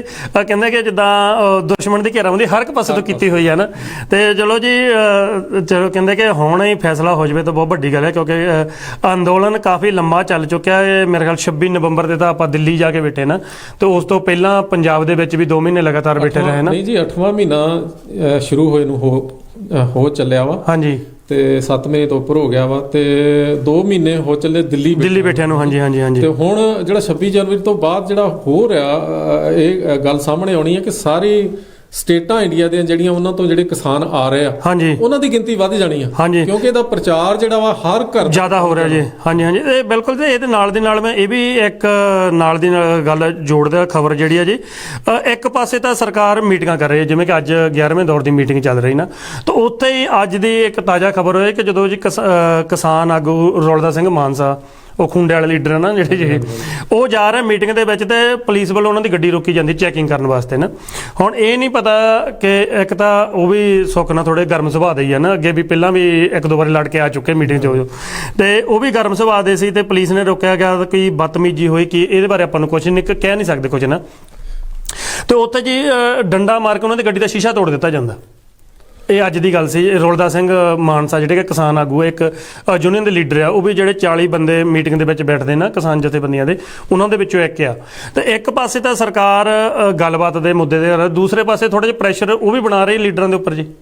ਹਾਂਜੀ, ਉਹਨਾਂ ਨੇ ਸਾਰਾ ਕੁਝ ਕਰਕੇ ਦੇਖ ਲਿਆ ਵਾ। ਹਾਂਜੀ, ਆਈਸੋਲੇਟ ਕਰਨ ਵਾਸਤੇ ਖਾਲਿਸਤਾਨ ਤੇ ਇਹ ਉਹ ਸਾਰਾ ਕੁਝ ਉਹਨਾਂ ਨੇ ਪ੍ਰਚਾਰ ਕਰਕੇ ਦੇਖ ਲਿਆ, ਉਹ ਅਸਫਲ ਹੋ ਗਏ। ਫਿਰ ਉਹ NIA ਵਗੈਰਾ ਦੇ ਨੋਟਿਸ ਭੇਜੇ ਗਏ। ਹਾਂਜੀ ਹਾਂਜੀ, ਫਿਰ ਉਹਨਾਂ ਨੇ ਕਿਸਾਨਾਂ ਨੂੰ, ਇਹ ਤਾਂ ਸਾਹਮਣੇ ਆ ਗਈਆਂ ਨਾ ਜੀ ਗੱਲਾਂ। ਹਾਂਜੀ, ਹੁਣ ਜਿਹੜੀਆਂ ਸਾਹਮਣੇ ਨਹੀਂ ਆਉਂਦੀਆਂ ਉਹਦੀ ਮੈਂ ਤੁਹਾਨੂੰ ਇੱਕ ਐਗਜ਼ਾਮਪਲ ਦਿੰਦਾ। ਮੇਰਾ ਅੰਮ੍ਰਿਤਸਰ ਜ਼ਿਲ੍ਹਾ ਵਾ। ਹਾਂਜੀ, ਤੇ ਉੱਥੇ ਅੰਮ੍ਰਿਤਸਰ ਦੇ ਆਲੇ ਦੁਆਲੇ ਟਮਾਟਰ ਤੇ ਆਲੂ ਜਿਹੜੇ ਆ ਨਾ, ਉਹ ਕਾਫੀ ਗਿਣਤੀ ਵਿੱਚ ਜਿਹੜੇ ਆ ਉਹ ਕਿਸਾਨ ਬੀਜਦੇ ਆ। ਠੀਕ ਹੈ ਜੀ। ਤੇ ਜਿਹੜੀਆਂ ਹਿੰਦੁਸਤਾਨ ਦੀਆਂ IB ਜਾਂ ਹੋਰ ਇੰਟੈਲੀਜੈਂਸ ਏਜੰਸੀਆਂ ਉਹ ਰੱਕੀ ਕਰਦੀਆਂ ਰਹਿੰਦੀਆਂ ਵਾ। ਠੀਕ ਹੈ ਜੀ। ਸਾਰਾ ਕੁਝ ਦੇਖਦੀਆਂ ਰਹਿੰਦੀਆਂ ਵੀ ਐਰਕੀ ਜਿਹੜੀ ਬੰਪਰ ਫਸਲ ਕਿਹੜੀ ਹੋਈ ਆ। ਹਾਂਜੀ, ਜਿਹੜੀ ਵੀ ਬੰਪਰ ਫਸਲ ਹੋ ਜਾਂਦੀ ਆ ਨਾ ਜੀ, ਉਹ ਜਦੋਂ ਉਹ ਮਾਰਕੀਟ 'ਚ ਆਉਣੀ ਹੁੰਦੀ ਆ, ਉਦੋਂ ਸਟੋਰਾਂ ਤੋਂ ਉਹੀ ਜਿਸ ਤਰ੍ਹਾਂ ਸਮਾਨ ਕੱਢ ਕੇ ਲੈਂਦੇ। ਹਾਂਜੀ ਹਾਂਜੀ ਹਾਂਜੀ। ਹੁਣ ਜਿਹੜਾ ਸੀਲੋ ਸਟੋਰੇਜ ਜਾਂ ਹੋਰ ਹੈ, ਜਦੋਂ ਇਹ ਸਟੋਰੇਜ ਹੋ ਜਾਣੀ ਹੈ ਨਾ, ਕਿਸਾਨਾਂ ਦੀ ਜਦੋਂ ਫਸਲ ਆਇਆ ਕਰਨੀ ਆ, ਉਦੋਂ ਕੱਢਿਆ ਕਰਨਾ। ਬਿਲਕੁਲ ਕਰਨੀ ਆ। ਤੇ ਕਿਸਾਨਾਂ ਦੀ ਭਾਅ ਦਾ ਫਸਲ ਪ੍ਰਾਈਵੇਟ ਮੰਡੀਆਂ ਹੋਣੀਆਂ, ਸਾਰਾ ਡਾਊਨ ਹੋ ਜਾਣਾ। ਬਿਲਕੁਲ। ਇਹ ਜਿਹੜਾ ਤੀਸਰਾ ਕਾਨੂੰਨ ਹੈ ਇਹ ਨਾ, ਜ਼ਰੂਰੀ ਵਸਤਾਂ ਦਾ ਭੰਡਾਰਨ, ਜਿਹੜਾ ਤੀਸਰਾ ਕਾਨੂੰਨ ਤਾਂ ਇਹੀ ਹੈ ਨਾ, ਜਿਹੜੇ 3 ਰੁਪਏ ਉਹ ਜਿਹੜੀਆਂ ਕੰਪਨੀਆਂ ਅਨਲਿਮਿਟਿਡ ਸਟੋਰ ਕਰ ਸਕਦੀਆਂ, ਉਹਨਾਂ ਨੂੰ ਕੋਈ ਰੋਕ ਨਹੀਂ ਹੋਵੇਗੀ ਜੀ। ਜੀ, ਤੁਸੀਂ ਦੇਖ ਸਕਦੇ ਜੇ ਕਿ ਜਦੋਂ ਆਲੂਆਂ ਦੀ ਜਾਂ ਟਮਾਟਰਾਂ ਦੀ ਫਸਲ ਆਉਂਦੀ ਆ ਨਾ ਜੀ, ਉੱਥੇ ਉਦੋਂ ਸੜਕਾਂ ਤੇ ਸੁੱਟਣਾ ਪੈਂਦਾ। ਇਦਾਂ ਮੁਕਤ ਸਕਦਾ ਸੜਕਾਂ ਤੇ ਸੁੱਟਣਾ ਪੈਂਦਾ। ਐਵੇਂ ਨਹੀਂ ਹੈ ਕਿ ਪੰਜਾਬ ਦਾ ਕਿਸਾਨ ਜਿਹੜਾ ਵਾ ਉਹ ਆਤਮ ਹੱਤਿਆਵਾਂ ਕਰ ਰਿਹਾ। ਹਾਂਜੀ, ਇਹਨੂੰ ਕਹਿੰਦੇ ਆ ਇਕਨੋਮਿਕ ਇੰਟਰੋਗੇਸ਼ਨ। ਹਾਂਜੀ ਹਾਂਜੀ। ਹੁਣ ਕਿਸਾਨਾਂ ਦੀ ਇਸ ਤਰ੍ਹਾਂ ਇੱਥੇ ਆ ਕੇ ਪੋਲੀਟੀਕਲ ਸਟੇ ਆਪਣੇ ਬੱਚੇ ਲੈਂਦੇ ਆ, ਆਪਣੇ ਪੰਜਾਬੀ ਭਰਾ ਲੈਂਦੇ ਆ, ਉਹਨਾਂ ਨੂੰ ਹੁਣ ਪੋਲੀਟੀਕਲ ਜਿਹੜੀ ਆ ਉਹ ਸਟੇ ਤੇ ਨਹੀਂ ਇਸ ਵੇਲੇ ਕੋਈ ਪ੍ਰੋਬਲਮ ਹੈਗੀ, ਲੇਕਿਨ ਇਕਨੋਮਿਕ ਇੰਟਰੋਗੇਸ਼ਨ ਤੇ ਚੱਲ ਰਹੀ ਆ ਨਾ। ਹਾਂਜੀ ਹਾਂਜੀ। ਇਕਨੋਮਿਕ ਸਟੇ ਤਾਂ ਮਿਲ ਸਕਦੀ ਆ ਨਾ ਜੀ। ਆਪਣੇ ਵਕੀਲਾਂ ਨੂੰ ਧਿਆਨ ਦੇਣਾ ਚਾਹੀਦਾ ਵੀ ਜਿਹੜੇ ਵੀ ਬੱਚੇ ਆਏ ਆ, ਉਹ ਜੇ ਇਕਨੋਮਿਕ ਸਟੇ ਲੈਣਾ ਚਾਹੁੰਦੇ ਆ, ਉਹ ਲੈ ਸਕਦੇ ਆ। ਹਾਂਜੀ ਹਾਂਜੀ, ਬਿਲਕੁਲ। ਤੇ ਨਾਲ ਦੇ ਨਾਲ ਮੇਰੇ ਖਿਆਲ ਇੱਕ ਕੋਲਰ ਵੀ ਆਪਣੇ ਨਾਲ ਕੋਸ਼ਿਸ਼ ਕਰ ਰਿਹਾ ਹੈ ਗੱਲਬਾਤ ਕਰਨ ਦੀ, ਤਾਂ ਉਹਨਾਂ ਦੇ ਨਾਲ ਦੇਖ ਲੈਂਦੇ ਜੀ ਕੀ ਕਹਿਣਾ ਚਾਹੁੰਦੇ ਆ ਅੱਜ ਦੇ ਪ੍ਰੋਗਰਾਮ ਦੇ ਵਿੱਚ। ਵੈਸੇ ਤਾਂ ਹਮੇਸ਼ਾ ਹੀ KTV ਦੇ ਸਟੂਡੀਓ ਦੇ ਵਿੱਚ ਫੋਨ ਕਰਕੇ ਗੱਲਬਾਤ ਕਰਦੇ ਰਹਿੰਦੇ ਹਨ, ਤੇ ਦੇਖਦੇ ਹਾਂ ਜੀ। ਮੇਰੇ ਖਿਆਲ ਹਾਂਜੀ ਜੀ, ਕੋਲ ਲੱਗ ਚੁੱਕੇ। ਜੀ ਸਤਿ ਸ੍ਰੀ ਅਕਾਲ ਜੀ, ਹਰਪਾਲ ਸਿੰਘ ਜੀ। ਹਾਂਜੀ, ਸਤਿ ਸ੍ਰੀ ਅਕਾਲ ਗੱਲ ਸਾਹਿਬ ਜੀ, ਕੀ ਹਾਲ ਚਾਲ ਜੀ? ਠੀਕ ਠਾਕ ਹੈ ਜੀ, ਪ੍ਰੋਗਰਾਮ ਤੁਹਾਡਾ ਬਹੁਤ ਸੋਹਣਾ ਚੱਲਦਾ। ਥੈਂਕ ਯੂ ਜੀ। ਤੇ ਕਿਉਂਕਿ ਟਾਈਮ ਆਪਣੇ ਕੋਲ ਗੱਲ ਸਾਹਿਬ ਬਹੁਤ ਥੋੜਾ, ਤੇ ਛੇਤੀ ਆਪਣਾ ਸੁਨੇਹਾ ਦਿਓ ਜੀ। ਛੇਤੀ ਇਹ ਹੈ ਜੀ ਵੀ ਜਿਹੜੀ ਮੋਦੀ ਸਰਕਾਰ ਆ, ਮੰਨਣ ਦਾ ਮੁਸ਼ਕਲ ਆ। ਹਾਂਜੀ। ਤੋਮਰ ਸਾਹਿਬ ਮੀਟਿੰਗ ਅੱਧ ਵਿਚਾਲੇ ਹੋ ਰਹੀ ਆ, ਬ੍ਰੇਕ ਹੋ ਰਹੀ ਆ। ਹਾਂਜੀ। ਤੋਮਰ ਸਾਹਿਬ ਕਹਿੰਦਾ ਕਿਸਾਨ ਝੂਠ ਬੋਲਦੇ ਆ। ਅੱਛਾ ਜੀ। ਤੇ ਵੀ ਇਹ ਕਹਿੰਦੇ ਜੇ ਆ ਕੇ ਗੱਲ ਕਰਨੀ ਸੀ, ਹਾਂਜੀ, ਤਾਂ ਮੀਟਿੰਗ ਵਿੱਚ ਕਰਦੇ। ਇਹ ਇੱਕ ਦਿਨ ਪ੍ਰੈਸ ਰਿਲੀਜ਼ ਕਰਦੇ ਪਹਿਲਾਂ ਦੱਸਦੇ ਆ। ਠੀਕ ਹੈ ਜੀ। ਇਸ ਕਰਕੇ ਕਿਸਾਨਾਂ ਨੂੰ ਝੂਠਾ ਕਹਿ ਰਹੇ ਆ, ਲੱਗਦਾ ਵੀ ਰਿਜ਼ਲਟ ਕੋਈ ਨਹੀਂ ਨਿਕਲੂਗਾ। ਹਾਂਜੀ ਹਾਂਜੀ, ਇਹ ਤਾਂ ਬਿਲਕੁਲ ਉਮੀਦ ਪਹਿਲਾਂ ਵੀ ਇਹ ਜਿਤਾਈ ਜਾ ਰਹੀ ਸੀ ਕਿ ਰਿਜ਼ਲਟ, ਕਿਉਂਕਿ ਗੱਲ ਸਾਹਿਬ ਇਹ ਵੀ ਦੇਖਿਆ ਜਾਂਦਾ ਕਿਉਂਕਿ ਹੁਣ ਆਪਾਂ ਸਾਰਿਆਂ ਨੂੰ ਤਕਰੀਬਨ ਪਤਾ ਹੀ ਆ, ਲੰਮਾ ਸਮਾਂ ਹੋ ਚੁੱਕਿਆ। ਮੀਟਿੰਗ ਦੇ ਨਾਲ ਇਹਦਾ ਹੱਲ ਇੰਨੀ ਛੇਤੀ ਨਿਕਲਣ ਵਾਲਾ ਨਹੀਂ ਹੈ। ਨਾ ਹੀ ਸਰਕਾਰ ਇੰਨੀ ਕਮਜ਼ੋਰ ਹੈ ਕਿ ਮੰਨ ਸਕੇ, ਤੇ ਨਾ ਹੀ ਕਿਸਾਨ ਇੰਨੇ ਕਮਜ਼ੋਰ ਹਨ ਕਿ ਉਹ ਮੰਨ ਜਾਣ। ਹਾਂਜੀ ਹਾਂਜੀ, ਗੱਲ ਆਹੀ ਆ ਵੀ ਉਹ ਘੜੀਸਣਾ ਚਾਹੁੰਦੀ ਆ ਵੀ ਕਿਸਾਨ ਹਿੱਲ ਜਾਣ ਤੇ ਹਾਂਜੀ ਆਪਣੇ ਇਰਾਦੇ ਤੋਂ ਖਿਸਕ ਜਾਣ, ਤੇ ਫਿਰ ਤਾਂ ਕਿ ਅਸੀਂ ਮਰਜ਼ੀ ਕਰ ਸਕੀਏ। ਹਾਂਜੀ, ਠੀਕ ਹੈ। ਥੈਂਕ ਯੂ ਜੀ ਗੱਲ ਸਾਹਿਬ, ਥੈਂਕ ਯੂ ਜੀ। ਸਤਿ ਸ੍ਰੀ ਅਕਾਲ ਜੀ। ਸਤਿ ਸ੍ਰੀ ਅਕਾਲ। ਬਿਲਕੁਲ ਜੀ। ਇਹ ਤਾਂ ਇਰਾਦਿਆਂ ਦੇ ਹੁਣ ਗੱਲ ਆ ਗਈ ਨਾ। ਉਹ ਕਹਿੰਦੇ ਕਿ ਉਹ ਮੁੱਛ ਦਾ ਸਵਾਲ ਆ ਚੁੱਕਾ ਦੋਵਾਂ ਪਾਸਿਆਂ ਦੇ। ਸਰਕਾਰ ਦੇ ਵੀ ਉਹ ਆ ਜਾਂਦੇ ਕਿ ਸੱਪ ਦੇ ਮੂੰਹ 'ਚ ਕੋੜ ਕੈਲੀ ਵਾਲੇ ਕੰਮ ਆ ਜਾਂਦਾ ਨਾ, ਤੇ ਨਾ ਛੱਡ ਸਕਦਾ ਨਾ ਖਾ ਸਕਦਾ। ਤੇ ਦੋਨੇ ਪਾਸੇ ਹੁਣ ਮਸਲਾ ਇਹ ਖੜਾ ਹੋਇਆ ਵੀ ਨਾ ਤਾਂ ਉਹ ਹੁਣ ਇੱਕ ਪਾਸੇ ਸਰਕਾਰ ਜਿਹੜੀ ਉਹ ਇਹ ਵੀ ਕਹਿ ਰਹੀ ਹੈ ਕਿ ਨਹੀਂ ਜੀ, ਜਿਹੜੇ ਕਿਸਾਨ ਵਿਰੋਧ ਕਰਨ ਵਾਲੇ ਉਹ ਥੋੜੇ ਹਨ, ਜਿਹੜੇ ਕਾਨੂੰਨਾਂ ਦੇ ਹੱਕ ਵਿੱਚ ਹਨ ਉਹ ਜ਼ਿਆਦਾ ਹਨ ਨਾ। ਬਿਲਕੁਲ ਜੀ, ਤੁਸੀਂ ਚੌਲ ਸਾਹਿਬ ਠੀਕ ਕਹਿ ਰਹੇ ਜੇ। ਉਹ ਤੇ ਬਹਾਨੇਬਾਜ਼ੀ ਸਰਕਾਰ ਕਰ ਰਹੀ ਹੈ ਨਾ ਜੀ, ਲੇਕਿਨ ਉਹ ਹੁਣ 26 ਜਨਵਰੀ ਆ ਰਹੀ, ਪਤਾ ਲੱਗ ਜਾਣਾ ਵਾ ਕਿਸਾਨ ਥੋੜੇ ਆ ਕਿ ਬਹੁਤੇ ਆ। ਤੇ 26 ਜਨਵਰੀ ਤੋਂ ਬਾਅਦ ਵੀ ਜਿਹੜਾ ਕਿਸਾਨ ਆ ਉਹ ਅਜੇ ਲਗਾਤਾਰ ਜਾਰੀ ਆ, ਔਰ ਉਹਨਾਂ ਦੀ ਗਿਣਤੀ ਬਹੁਤ ਜ਼ਿਆਦਾ ਸਾਰੀਆਂ ਸਟੇਟਾਂ ਤੋਂ ਵੱਧ ਜਾਣੀ। ਪੰਜਾਬ ਹਰਿਆਣਾ ਤੱਕ ਨਹੀਂ ਰਿਹਾ ਹਨਾ ਜੀ। ਬਿਲਕੁਲ। ਤੇ ਪੂਰੇ ਇੰਡੀਆ ਦੀਆਂ ਸਟੇਟਾਂ, ਇੰਡੀਆ ਦਾ ਫਾਰਮਰ ਜਿਹੜਾ 50% ਜਿਹੜੀ ਪਾਪੂਲੇਸ਼ਨ ਇੰਡੀਆ ਦੀ ਹੈ ਉਹ ਡਾਇਰੈਕਟ ਕਿਸਾਨੀ ਦੇ ਨਾਲ ਜੁੜ ਚੁੱਕੀ ਹੈ। 80% ਕਿਸਾਨ ਜਿਹੜਾ ਵਾ ਛੋਟਾ ਕਿਸਾਨ ਆ, ਔਰ ਛੋਟਾ ਕਿਸਾਨ ਜਿਹੜਾ ਵਾ ਉਹ ਬਿਲਕੁਲ ਹੀ ਖਤਮ ਹੋ ਜਾਣਾ। ਉਹ ਪਹਿਲਾਂ ਹੀ ਵਿਚਾਰੇ ਉਹਨਾਂ ਦੇ ਕੋਲ ਫੈਸਿਲਿਟੀ ਨਹੀਂ ਹੈਗੀ ਕਿ ਉਹ ਆਪਣੀ ਫਸਲ ਜਿਹੜੀ ਆ ਉਹ ਜਾ ਕੇ ਦੇਖਣ ਵੀ ਕਿਹੜੇ ਥਾਂ ਤੇ ਪ੍ਰਾਈਸ ਵੱਧ ਹੈ ਜਾਂ ਕਿਹੜੇ ਥਾਂ ਤੇ ਘੱਟ ਹੈ। ਉਹ ਤੇ ਇੱਕ ਅੰਗਰੇਜ਼ਾਂ ਨੇ ਜਿਹੜੀ APMC ਮੰਡੀਆਂ ਬਣਾਈਆਂ ਸੀਗੀਆਂ, 100 ਸਾਲ ਤੋਂ ਵੀ ਪੁਰਾਣਾ ਸਿਸਟਮ ਹੈ ਕਿਸਾਨਾਂ ਦਾ। ਉਹ ਮੰਡੀਆਂ ਦੇ ਵਿੱਚ ਸ਼ਾਹੂਕਾਰਾ ਬਣਾਇਆ ਸੀਗਾ। ਸ਼ਾਹੂਕਾਰਾ ਬਾਅਦ ਚ ਆੜਤੀਆ ਬਣ ਗਿਆ। ਆੜਤੀਆਂ ਨੂੰ ਲਾਇਸੈਂਸ ਦਿੱਤੇ ਜਾਂਦੇ ਆ। ਉਹ ਕਿਸਾਨੀ ਦੀ ਜਿਹੜੀ ਫਸਲ ਆ, ਉਹ ਦੋ ਹੀ ਚੀਜ਼ਾਂ ਵਾ ਜਿਨ੍ਹਾਂ ਤੇ MSP ਅਜੇ ਉਹ ਵੀ ਪੰਜਾਬ ਹਰਿਆਣਾ ਚ ਹੈਗੀ, ਬਾਕੀ ਸਟੇਟਾਂ 'ਚ ਤੇ ਉਹ ਵੀ ਖਤਮ ਹੈ। ਬਿਹਾਰ ਦਾ ਬੁਰਾ ਹਾਲ ਹੈ। ਇਹ ਮਤਲਬ ਇਸ ਵੇਲੇ ਜਿਹੜਾ ਵਾ ਉਹ ਜਦੋਂ ਕਿਸਾਨ ਜਿਹੜੇ ਜਾਗ ਉੱਠੇ ਆ, ਤੇ 3 ਕਾਨੂੰਨ ਤੇ ਪਲੱਸ MSP ਦਾ ਜੇ ਕਾਨੂੰਨ ਜਿਹੜੇ ਇਹ ਸਾਰੇ ਜਿਸ ਕਿਸਾਨਾਂ ਦੇ ਅਨੁਸਾਰ ਜੇ ਹੋ ਜਾਂਦਾ ਵਾ, ਇਹਦੇ ਕਿਸਾਨਾਂ ਦਾ ਸੰਘਰਸ਼ ਖਤਮ ਨਹੀਂ ਹੋਣਾ, ਸ਼ੁਰੂ ਹੋਣਾ। ਬਿਲਕੁਲ। ਹਾਂਜੀ, ਅੱਗੇ ਅਗਲਾ ਪੜਾਅ ਸ਼ੁਰੂ ਹੋਊਗਾ। ਅਗਲਾ ਪੜਾਅ ਹਾਂਜੀ ਬਿਲਕੁਲ ਜੀ। ਤੇ ਅਗਲੇ ਪੜਾਅ ਦੇ ਨਾਲ ਮੈਂ ਹੋਰ ਵੀ ਗੱਲ ਦੱਸ ਸਕਦਾ। ਆਪਾਂ ਅਕਸਰ ਦੇਖਦੇ ਹਾਂ ਜੀ, ਜਦੋਂ ਭਾਰਤ ਜਾਂਦੇ ਜਾਂ ਪੰਜਾਬ ਜਾਂਦੇ ਨਾ, ਕਿਸੇ ਵੀ ਸਟੇਟ ਵਿੱਚ ਚਲੇ ਜਾਂਦੇ ਆ, ਤੇ ਉੱਥੇ ਜੇ ਆਪਾਂ ਕੋਈ ਟ੍ਰੈਫਿਕ ਨਿਯਮ ਦੀ ਪਾਲਣਾ ਨਹੀਂ ਕਰਦੇ ਜੁਰਮਾਨਾ ਲਗਾ ਦਿੱਤਾ ਜਾਂਦਾ ਜੀ। ਤੇ ਇਸੇ ਤਰ੍ਹਾਂ ਜੇ ਇੱਕ ਅਨੋਖਾ ਜੁਰਮਾਨਾ ਕੱਲ੍ਹ ਲਗਾਇਆ ਗਿਆ, ਚਲਾਨ ਕੱਟਿਆ ਗਿਆ। ਇੱਕ ਨੌਜਵਾਨ ਜਿਹੜਾ ਕਿ ਮੋਹਾਲੀ ਦੇ ਵਿੱਚ ਸੜਕ ਤੇ ਖੜ੍ਹ ਕੇ ਸ਼ਾਂਤੀਪੂਰਵਕ ਜੀ ਬਿਨਾਂ ਕਿਸੇ ਚੀਜ਼ ਤੋਂ, ਬਿਨਾਂ ਕਿਸੇ ਨੂੰ ਸ਼ਾਊਟ ਕੀਤਿਆਂ, ਬਿਨਾਂ ਕਿਸੇ ਨੂੰ ਦਬਕਾ ਮਾਰਿਆ, ਬਿਨਾਂ ਕੋਈ ਹਥਿਆਰ ਲਿਆ, ਬਿਨਾਂ ਕਿਸੇ ਡੰਡੇ ਤੋਂ ਸਿਰਫ ਤੇ ਸਿਰਫ ਸੜਕ ਤੇ ਖੜ੍ਹ ਕੇ ਲੋਕਾਂ ਨੂੰ ਇਹਨਾਂ ਕਾਨੂੰਨਾਂ ਦੇ ਨੁਕਸਾਨ ਦੱਸ ਰਿਹਾ ਸੀ। ਤੇ ਜਦੋਂ ਮੋਹਾਲੀ ਪੁਲਿਸ ਨੂੰ ਪਤਾ ਲੱਗਦਾ ਜੀ, ਉਹ ਆ ਕੇ ਉਸ ਨੂੰ ਰੋਕਦੇ ਹਨ ਤੇ ਉਸ ਨੂੰ 5000 ਦਾ ਚਲਾਨ ਕੱਟ ਦਿੱਤਾ ਜਾਂਦਾ ਜੀ। ਉਸ ਦਾ 5000 ਰੁਪਏ ਦਾ ਉਹਦਾ ਚਲਾਨ ਕੱਟ ਦਿੰਦਾ ਕਿ ਤੂੰ ਸੜਕ ਤੇ ਖੜ੍ਹ ਕੇ ਬੋਲ ਰਿਹਾ। ਤੇ ਇਸੇ ਤਰ੍ਹਾਂ ਹੀ ਪਿਛਲੇ ਦਿਨਾਂ ਦੇ ਵਿੱਚ ਦੇਖਿਆ ਤੇ ਜਿਹੜੇ ਜਿਹੜਾ ਕਿਸਾਨ ਜਿਹੜਾ ਜਿਸ ਨੌਜਵਾਨ ਦੀ ਮੈਂ ਗੱਲ ਕਰ ਰਿਹਾ ਜਿਹਦਾ 5000 ਦਾ ਚਲਾਨ ਕੱਟਿਆ ਜੀ, ਇਹ ਉਹੀ ਨੌਜਵਾਨ ਸੀ ਜਿਹੜਾ ਜਹਾਜ਼ ਦੇ ਵਿੱਚ ਇੱਕ ਤਾਂ ਆਪਾਂ ਵੀਡੀਓ ਦੇਖੀ ਹੋਣੀ ਨਾ, ਬੋਲ ਰਿਹਾ ਜੀ। ਜੀ ਜੋਲ ਸਾਹਿਬ, ਮੈਂ ਮਾਫੀ ਦਿਓ ਮੈਨੂੰ, ਮੈਂ ਥੋੜਾ ਜਿਹਾ ਪੰਜਾਬੀ ਦੀ ਵੀ ਗੱਲ ਕਰਨਾ ਚਾਹੁੰਦਾ ਆਪਣਾ। ਜ਼ਰੂਰ ਜੀ, ਹਾਂਜੀ ਕਿਉਂਕਿ ਤਾਂ ਬੜਾ ਘੱਟ ਆ ਆਪਾਂ ਜਿਹੜਾ ਵਾ ਨਾ ਜ਼ਰੂਰ ਜੀ। ਹਾਂਜੀ, ਇਸ ਵੇਲੇ ਆਪਣੇ ਅੱਗੇ ਇੱਕ ਚੈਲੰਜ ਯੂਕੇ ਦੇ ਵਿੱਚ ਆ ਕਿ ਆਪਾਂ ਪੰਜਾਬੀ ਬੋਲੀ ਨੂੰ ਐਰਕੀ ਜਿਹੜਾ ਵਾ ਦੂਸਰੀ ਸਥਾਨ ਤੇ ਲੈ ਕੇ ਜਾਣਾ, ਸਭ ਤੋਂ ਵੱਧ ਬੋਲਣ ਵਾਲੀ ਭਾਸ਼ਾ ਬਣਾਉਣਾ ਵਾ। ਹਾਂਜੀ, 2001 ਦੇ ਵਿੱਚ ਜਿਹੜੀ ਆ ਪੰਜਾਬੀ ਭਾਸ਼ਾ ਦੂਸਰੇ ਨੰਬਰ ਤੇ ਹੁੰਦੀ ਸੀਗੀ ਤੇ 2011 ਜਿਹੜਾ ਸੈਂਸਸ ਹੋਇਆ ਜੀ, ਉਦੋਂ ਪੰਜਾਬੀ ਬੋਲੀ ਜਿਹੜੀ ਆ ਉਹ ਤੀਸਰੇ ਸਥਾਨ ਤੇ ਚਲੀ ਗਈ ਸੀਗੀ। ਹੁਣ ਜਿਹੜਾ ਸੈਂਸਸ 21/3/21 ਨੂੰ ਸੈਂਸਸ ਡੇ ਆ, ਮਾਰਚ ਦੇ ਵਿੱਚ ਹੋ ਰਿਹਾ, ਉਦੋਂ ਆਪਾਂ ਪੰਜਾਬੀ ਬੋਲੀ ਨੂੰ ਸਾਰਿਆਂ ਨੇ 18 ਨੰਬਰ ਖਾਨੇ ਦੇ ਵਿੱਚ ਪੰਜਾਬੀ ਭਰ ਕੇ ਪੰਜਾਬੀ ਬੋਲੀ ਨੂੰ ਦੂਸਰੇ ਨੰਬਰ ਤੇ ਲੈ ਕੇ ਆਉਣਾ ਵਾ। ਹਾਂਜੀ, ਤੇ ਉਹਦੇ ਵਾਸਤੇ ਮਾਰਚ ਦੇ ਸ਼ੁਰੂ ਦੇ ਵਿੱਚ ਜਿਹੜੀਆਂ ਚਿੱਠੀਆਂ ਉਹ ਘਰਾਂ ਦੇ ਵਿੱਚ ਆਉਣੀਆਂ ਸ਼ੁਰੂ ਹੋ ਜਾਣੀਆਂ। ਚਿੱਠੀਆਂ ਦੇ ਉੱਤੇ ਵੈਬਸਾਈਟ ਲਿਖੀ ਹੋਣੀ, ਕੋਡ ਲਿਖਿਆ ਹੋਣਾ ਵਾ। ਤੇ ਤਕਰੀਬਨ ਜਿਹੜੇ ਹਰ ਚਿੱਠੀ ਤੇ ਜਿਹੜਾ ਕੋਡ ਹੋਣਾ ਉਹ ਹਰ ਘਰ ਵਾਸਤੇ ਅਲੱਗ-ਅਲੱਗ ਡਿਫਰੈਂਟ ਹੋਣਾ। ਹਾਂਜੀ, ਇੰਗਲੈਂਡ ਤੇ ਵੇਲਜ਼ ਦੇ ਵਿੱਚ ਸਿਰਫ ਸੈਂਸਸ ਹੋ ਰਿਹਾ ਵਾ। ਠੀਕ ਹੈ ਜੀ। ਤੇ ਸਕਾਟਲੈਂਡ ਦੇ ਵਿੱਚ ਜਿਹੜਾ ਵਾ ਉਹ ਅਗਲੇ ਸਾਲ ਹੋਣਾ ਵਾ। ਨਾਰਦਰਨ ਆਇਰਲੈਂਡ ਦੇ ਵਿੱਚ ਵੀ ਅਗਲੇ ਸਾਲ। ਠੀਕ ਹੈ ਸਰ, ਇਹਦੇ ਵਿੱਚ ਨਾਲ ਮੈਂ ਇਹ ਵੀ ਨਾਲ ਸਵਾਲ ਇੱਕ ਪੁੱਛਣਾ ਚਾਹਾਂਗਾ ਜੀ। ਜਿਹੜਾ ਸੈਂਸਸ ਦੀ ਗੱਲ ਜਦੋਂ ਤੁਸੀਂ ਕੀਤੀ ਨਾ, ਪਹਿਲਾਂ ਆਪਾਂ ਦੂਜੇ ਨੰਬਰ ਤੇ ਸੀਗੇ, 10 ਸਾਲਾਂ 'ਚ ਪਛੜ ਗਏ ਨਾ, ਹੁਣ ਆਪਾਂ ਕੋਸ਼ਿਸ਼ ਪਏ ਆ ਵੀ ਪਹਿਲੇ ਟਾਰਗੇਟ ਤੇ ਜਾਈਏ ਜੀ। ਤੇ ਉਹਦੇ ਵਿੱਚ ਐਂਡ ਤੇ ਜੀ ਆਪਾਂ ਨੂੰ ਟੋਟਲ ਨੰਬਰ ਵੀ ਦਿੱਤਾ ਜਾਂਦਾ ਹੈ ਕਿ ਇੰਨੇ ਪੰਜਾਬੀ ਬੋਲਣ ਵਾਲੇ ਲੋਕ ਦੇ ਇਹਨੇ ਲਗਾਇਆ ਜੀ। ਬਿਲਕੁਲ ਜੀ, ਬਿਲਕੁਲ। ਡਾਟਾ ਜਿਹੜਾ ਵਾ ਉਹ ons.gov.uk ਵੈਬਸਾਈਟ ਤੇ ਜਾ ਕੇ ਦੇਖਿਆ ਜਾ ਸਕਦਾ ਵਾ। ਹਾਂਜੀ, ਤੇ ਉਹ ਆਪਾਂ ਨੂੰ ਜਿਹੜਾ ਵਾ ਸਾਰਾ ਡਾਟਾ ਮਿਲਦਾ ਵਾ। ਪਿਛਲੇ ਜਿਹੜਾ 2011 ਦੇ ਵਿੱਚ 2,73,000 ਪੰਜਾਬੀਆਂ ਨੇ ਜਿਹੜਾ ਲਿਖਾਇਆ ਸੀ ਸਾਡੀ ਬੋਲੀ ਜਿਹੜੀ ਆ ਪੰਜਾਬੀ ਆ ਜੀ। ਹਾਂਜੀ, ਤੇ ਇਹਦੇ ਨਾਲ ਆਪਾਂ ਇਹ ਵੀ ਬੇਨਤੀ ਕਰਨੀ ਆ ਸਾਰਿਆਂ ਨੂੰ ਕਿ ਇਸ ਵੇਲੇ ਲੋੜ ਆ ਇਹਨੂੰ ਘਰ ਘਰ ਪਹੁੰਚਾਉਣ ਦੀ, ਸਨੇਹ ਨੂੰ, ਤੇ ਉਹਦੇ ਵਾਸਤੇ ਵੋਲੰਟੀਅਰਸ ਦੀ ਲੋੜ ਆ। ਵੋਲੰਟੀਅਰ ਜੇ ਕੋਈ ਪੰਜਾਬੀ ਬੋਲੀ ਲਈ ਕੰਮ ਕਰਨਾ ਚਾਹੁੰਦਾ ਆ, ਸੇਵਾ ਕਰਨੀ ਚਾਹੁੰਦਾ ਆ, ਤੇ ਉਹ ਡਾਇਰੈਕਟ ਮੈਨੂੰ ਵੀ ਮੈਸੇਜ ਕਰ ਸਕਦਾ ਵਾ, KTV ਨਾਲ ਸੰਪਰਕ ਕਰ ਸਕਦਾ ਵਾ। ਮੇਰੀ ਵੈਬਸਾਈਟ punjabi2021.co.uk ਆ। ਠੀਕ ਹੈ ਜੀ। ਤੇ ਉਹ ਵੋਲੰਟੀਅਰ ਜਿਹੜੇ ਆ ਫਿਰ ਉਹਨਾਂ ਨੂੰ ਆਪਾਂ ਜਿਹੜਾ ਵਾ ਪ੍ਰੋਗਰਾਮ ਬਣਾਵਾਂਗੇ ਮਿਲ ਕੇ। ਹਾਂਜੀ, ਅਗਲੀ ਸਕੀਮ ਦੱਸਾਂਗੇ। ਹਾਂਜੀ, ਗਾਂ ਕੀ ਹੈ ਇਹਦੇ ਨਾਲ ਆਪਾਂ ਜਿਹੜਾ ਵਾ ਘਰ ਘਰ ਪਹੁੰਚਾਉਣੀ ਆ। ਠੀਕ ਹੈ ਜੀ।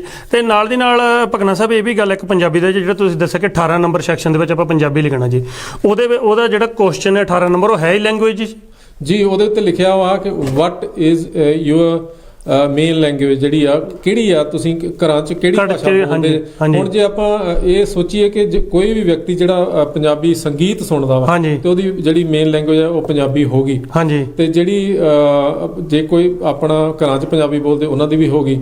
ਜੇ ਆਪਾਂ ਵਿਆਹ ਸ਼ਾਦੀਆਂ ਤੇ ਪੰਜਾਬੀ ਬਿਲਕੁਲ, ਹਾਂਜੀ, ਸਾਰੇ ਪੰਜਾਬੀ ਸੱਭਿਆਚਾਰ ਪੰਜਾਬੀ, ਲੋਰੀਆਂ ਪੰਜਾਬੀ 'ਚ ਸਾਨੂੰ ਸੁਪਨੇ ਆਉਂਦੇ ਆ। ਹਾਂਜੀ ਹਾਂਜੀ, ਇਦਾਂ ਹੀ ਹਾਂਜੀ। ਸਾਡੀ ਤਾਂ ਪੰਜਾਬੀ ਹੋਗੀ ਨਾ ਜੀ, ਭਾਵੇਂ ਸਾਨੂੰ ਬੋਲਣੀ ਟੁੱਟੀ ਫੁੱਟੀ ਬੋਲਣੀ ਆਉਂਦੀ ਹੈ, ਤਦ ਵੀ ਆਪਣੀ ਪੰਜਾਬੀ ਹੋਗੀ ਤੇ ਫਿਰ ਪੰਜਾਬੀ ਲਿਖਣੀ ਚਾਹੀਦੀ ਹੈ।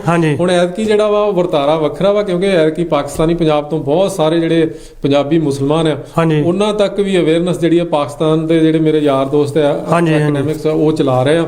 ਇੱਥੇ 10-12 ਟੀਮਾਂ ਉਹਨਾਂ ਦੀਆਂ ਚੱਲ ਰਹੀਆਂ, ਜਿਹੜੇ YouTube channel, Facebook live. Shagufta ਜੀ ਨੇ ਲੰਡਨ ਦੇ ਵਿੱਚ ਉਹ ਮਿਹਨਤ ਕਰ ਰਹੇ, ਸਾਰੇ ਮਿਹਨਤ ਕਰ ਰਹੇ। ਹੁਣ ਤੇ ਆਪਣੇ ਨਾਲ ਜਿਹੜਾ ਮੀਰਪੁਰ ਭਾਈਚਾਰਾ ਉਹ ਵੀ ਆਪਣੇ ਨਾਲ ਆ ਰਿਹਾ ਵਾ।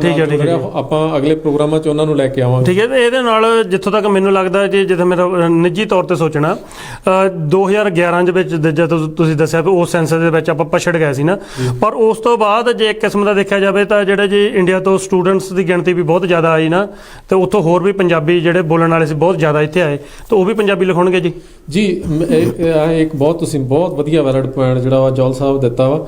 ਇਹ ਜਿਹੜਾ ਸੈਂਸਸ ਆ ਆ ਇਮੀਗ੍ਰੇਸ਼ਨ ਬੇਸਿਸ ਨਹੀਂ ਹੈ। ਤੁਹਾਨੂੰ ਇਹਦੇ ਵਿੱਚ ਕੋਈ ਇਹੋ ਜਿਹਾ ਸਵਾਲ ਨਹੀਂ ਇਹ ਪੁੱਛਿਆ ਜਾਵੇਗਾ ਤੁਹਾਡੇ ਕੋਲ ਵੀਜ਼ਾ ਕਿਹੜਾ ਵਾ। ਠੀਕ ਹੈ ਜੀ। ਕੋਈ ਵੀ ਵਿਅਕਤੀ ਜਿਹੜਾ 20 ਤਰੀਕ ਰਾਤ ਨੂੰ ਇੱਥੇ ਉਹਨਾਂ ਨੇ ਕਹਿਣਾ ਵੀ 20 ਤਰੀਕ ਦੀ ਰਾਤ ਨੂੰ ਕਿੰਨੇ ਲੋਕ ਸੁੱਤੇ ਆ ਇੱਥੇ, ਉਹਦੀ ਗਿਣਤੀ ਹੋਣੀ ਹੈ। ਠੀਕ ਹੈ ਜੀ। ਮਤਲਬ ਇਹ ਕਿ ਇਹਦੇ ਵਿੱਚ ਇੱਕ ਸਵਾਲ ਇਹ ਤਾਂ ਹੈ ਤੁਹਾਡੇ ਕੋਲ ਪਾਸਪੋਰਟ ਕਿਹੜਾ ਵਾ ਨੈਸ਼ਨਲ, ਹਾਂਜੀ, ਲੇਕਿਨ ਇਹ ਨਹੀਂ ਹੈ ਕਿ ਤੁਹਾਡੇ ਕੋਲ ਵੀਜ਼ਾ ਕਿਹੜਾ ਵਾ। ਭਾਵੇਂ ਕੋਈ ਜਿਹੜਾ 3 ਮਹੀਨੇ ਤੋਂ ਪਹਿਲਾਂ 3 ਮਹੀਨੇ ਤੋਂ ਘੱਟ ਆਏ ਨੂੰ ਯੂਕੇ ਹੋ ਗਏ ਉਹ ਵਿਜ਼ਟਰ ਚਾਹੂਗਾ, ਜਿਹੜਾ 3 ਮਹੀਨੇ ਤੋਂ ਜ਼ਿਆਦਾ ਹੋ ਗਿਆ ਉਹ ਨਾਰਮਲ ਜਿਹੜਾ ਵਾ ਹੋਰ ਕੇਸ ਚਾਹੂਗਾ, ਉਹ ਦੂਸਰੀ ਕੈਟਾਗਰੀ 'ਚ ਆ ਕੇ ਆਪਣਾ ਜਿਹੜਾ ਵਾ ਇਨਫੋਰਮੇਸ਼ਨ ਜਿਹੜੀ ਸਾਰੀ ਭਰ ਸਕਦਾ, ਔਰ ਸਾਰੀ ਠੀਕ ਭਰਨੀ ਪੈਣੀ ਕਿਉਂਕਿ ਉਹਦੇ ਉੱਤੇ ਲਿਖਿਆ ਵਾ ਜੁਰਮਾਨਾ ਹੋਣਾ ਵਾ। ਠੀਕ ਹੈ ਜੀ। ਔਰ ਜੁਰਮਾਨਾ ਇਸ ਤਰੀਕੇ ਦਾ ਵਾ ਕਿ ਜੇ ਕੋਈ ਫਾਰਮ ਜਿਹੜਾ ਵਾ ਨਹੀਂ ਭਰੂਗਾ ਬਾਈ ਲਾਅ ਭਰਨਾ ਹੀ ਪੈਣਾ, ਉਹਨੂੰ ਵੀ ਜੁਰਮਾਨਾ ਹੋਊਗਾ, ਜੇ ਕੋਈ ਗਲਤ ਭਰੂਗਾ ਉਹਨੂੰ ਵੀ ਹੋਊਗਾ।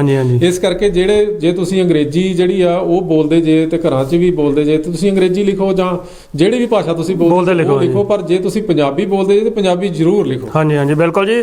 ਤੇ ਵੈਸੇ ਉਹਦਾ ਪ੍ਰੋਗਰਾਮ ਲੇਟ ਹੋਇਆ ਸੀ ਤੇ ਥੋੜਾ ਜਿਹਾ ਲੇਟ ਵੀ ਹੋ ਗਿਆ ਜੀ। ਹੁਣ ਆਪਾਂ ਇਜਾਜ਼ਤ ਲੈ ਲੈਣੇ ਤੁਹਾਡੇ ਕੋਲੋਂ ਤੇ ਭਗਨਾ ਸਾਹਿਬ ਦੀ ਗੱਲ ਦੇ ਵੀ ਆਪਾਂ ਸਾਰਾ ਆਪਣਾ ਫਰਜ਼ ਬਣ ਜਾਂਦਾ ਜੀ। ਇਹ ਨਹੀਂ ਵੀ ਤੁਹਾਡੀ ਗੱਲ ਮੰਨਣੀ ਆ, ਕਿਉਂਕਿ ਇਹ ਫਰਜ਼ ਬਣ ਜਾਂਦਾ। ਜਿੱਦਾਂ ਪੰਜਾਬੀ ਬੋਲੀ ਦੇ ਨਾਂ ਤੇ ਪੰਜਾਬ ਦੇ ਵੀ ਆਪਾਂ ਟੁਕੜੇ ਕਰਵਾ ਲਿਆ ਸੀ ਨਾ, ਤੇ ਜਿਹੜੇ ਪੰਜਾਬੀ ਬੋਲਦੇ ਹਿੱਸੇ ਸੀ ਉਹ ਵੀ ਹੋਰ ਪਾਸੇ ਚਲ ਗਿਆ ਨਾ, ਤੇ ਸਰਕਾਰਾਂ ਦਾ ਵਿਤਕਰਾ ਉੱਥੇ ਵੀ ਪੰਜਾਬੀ ਦੇ ਨਾਲ ਰਿਹਾ।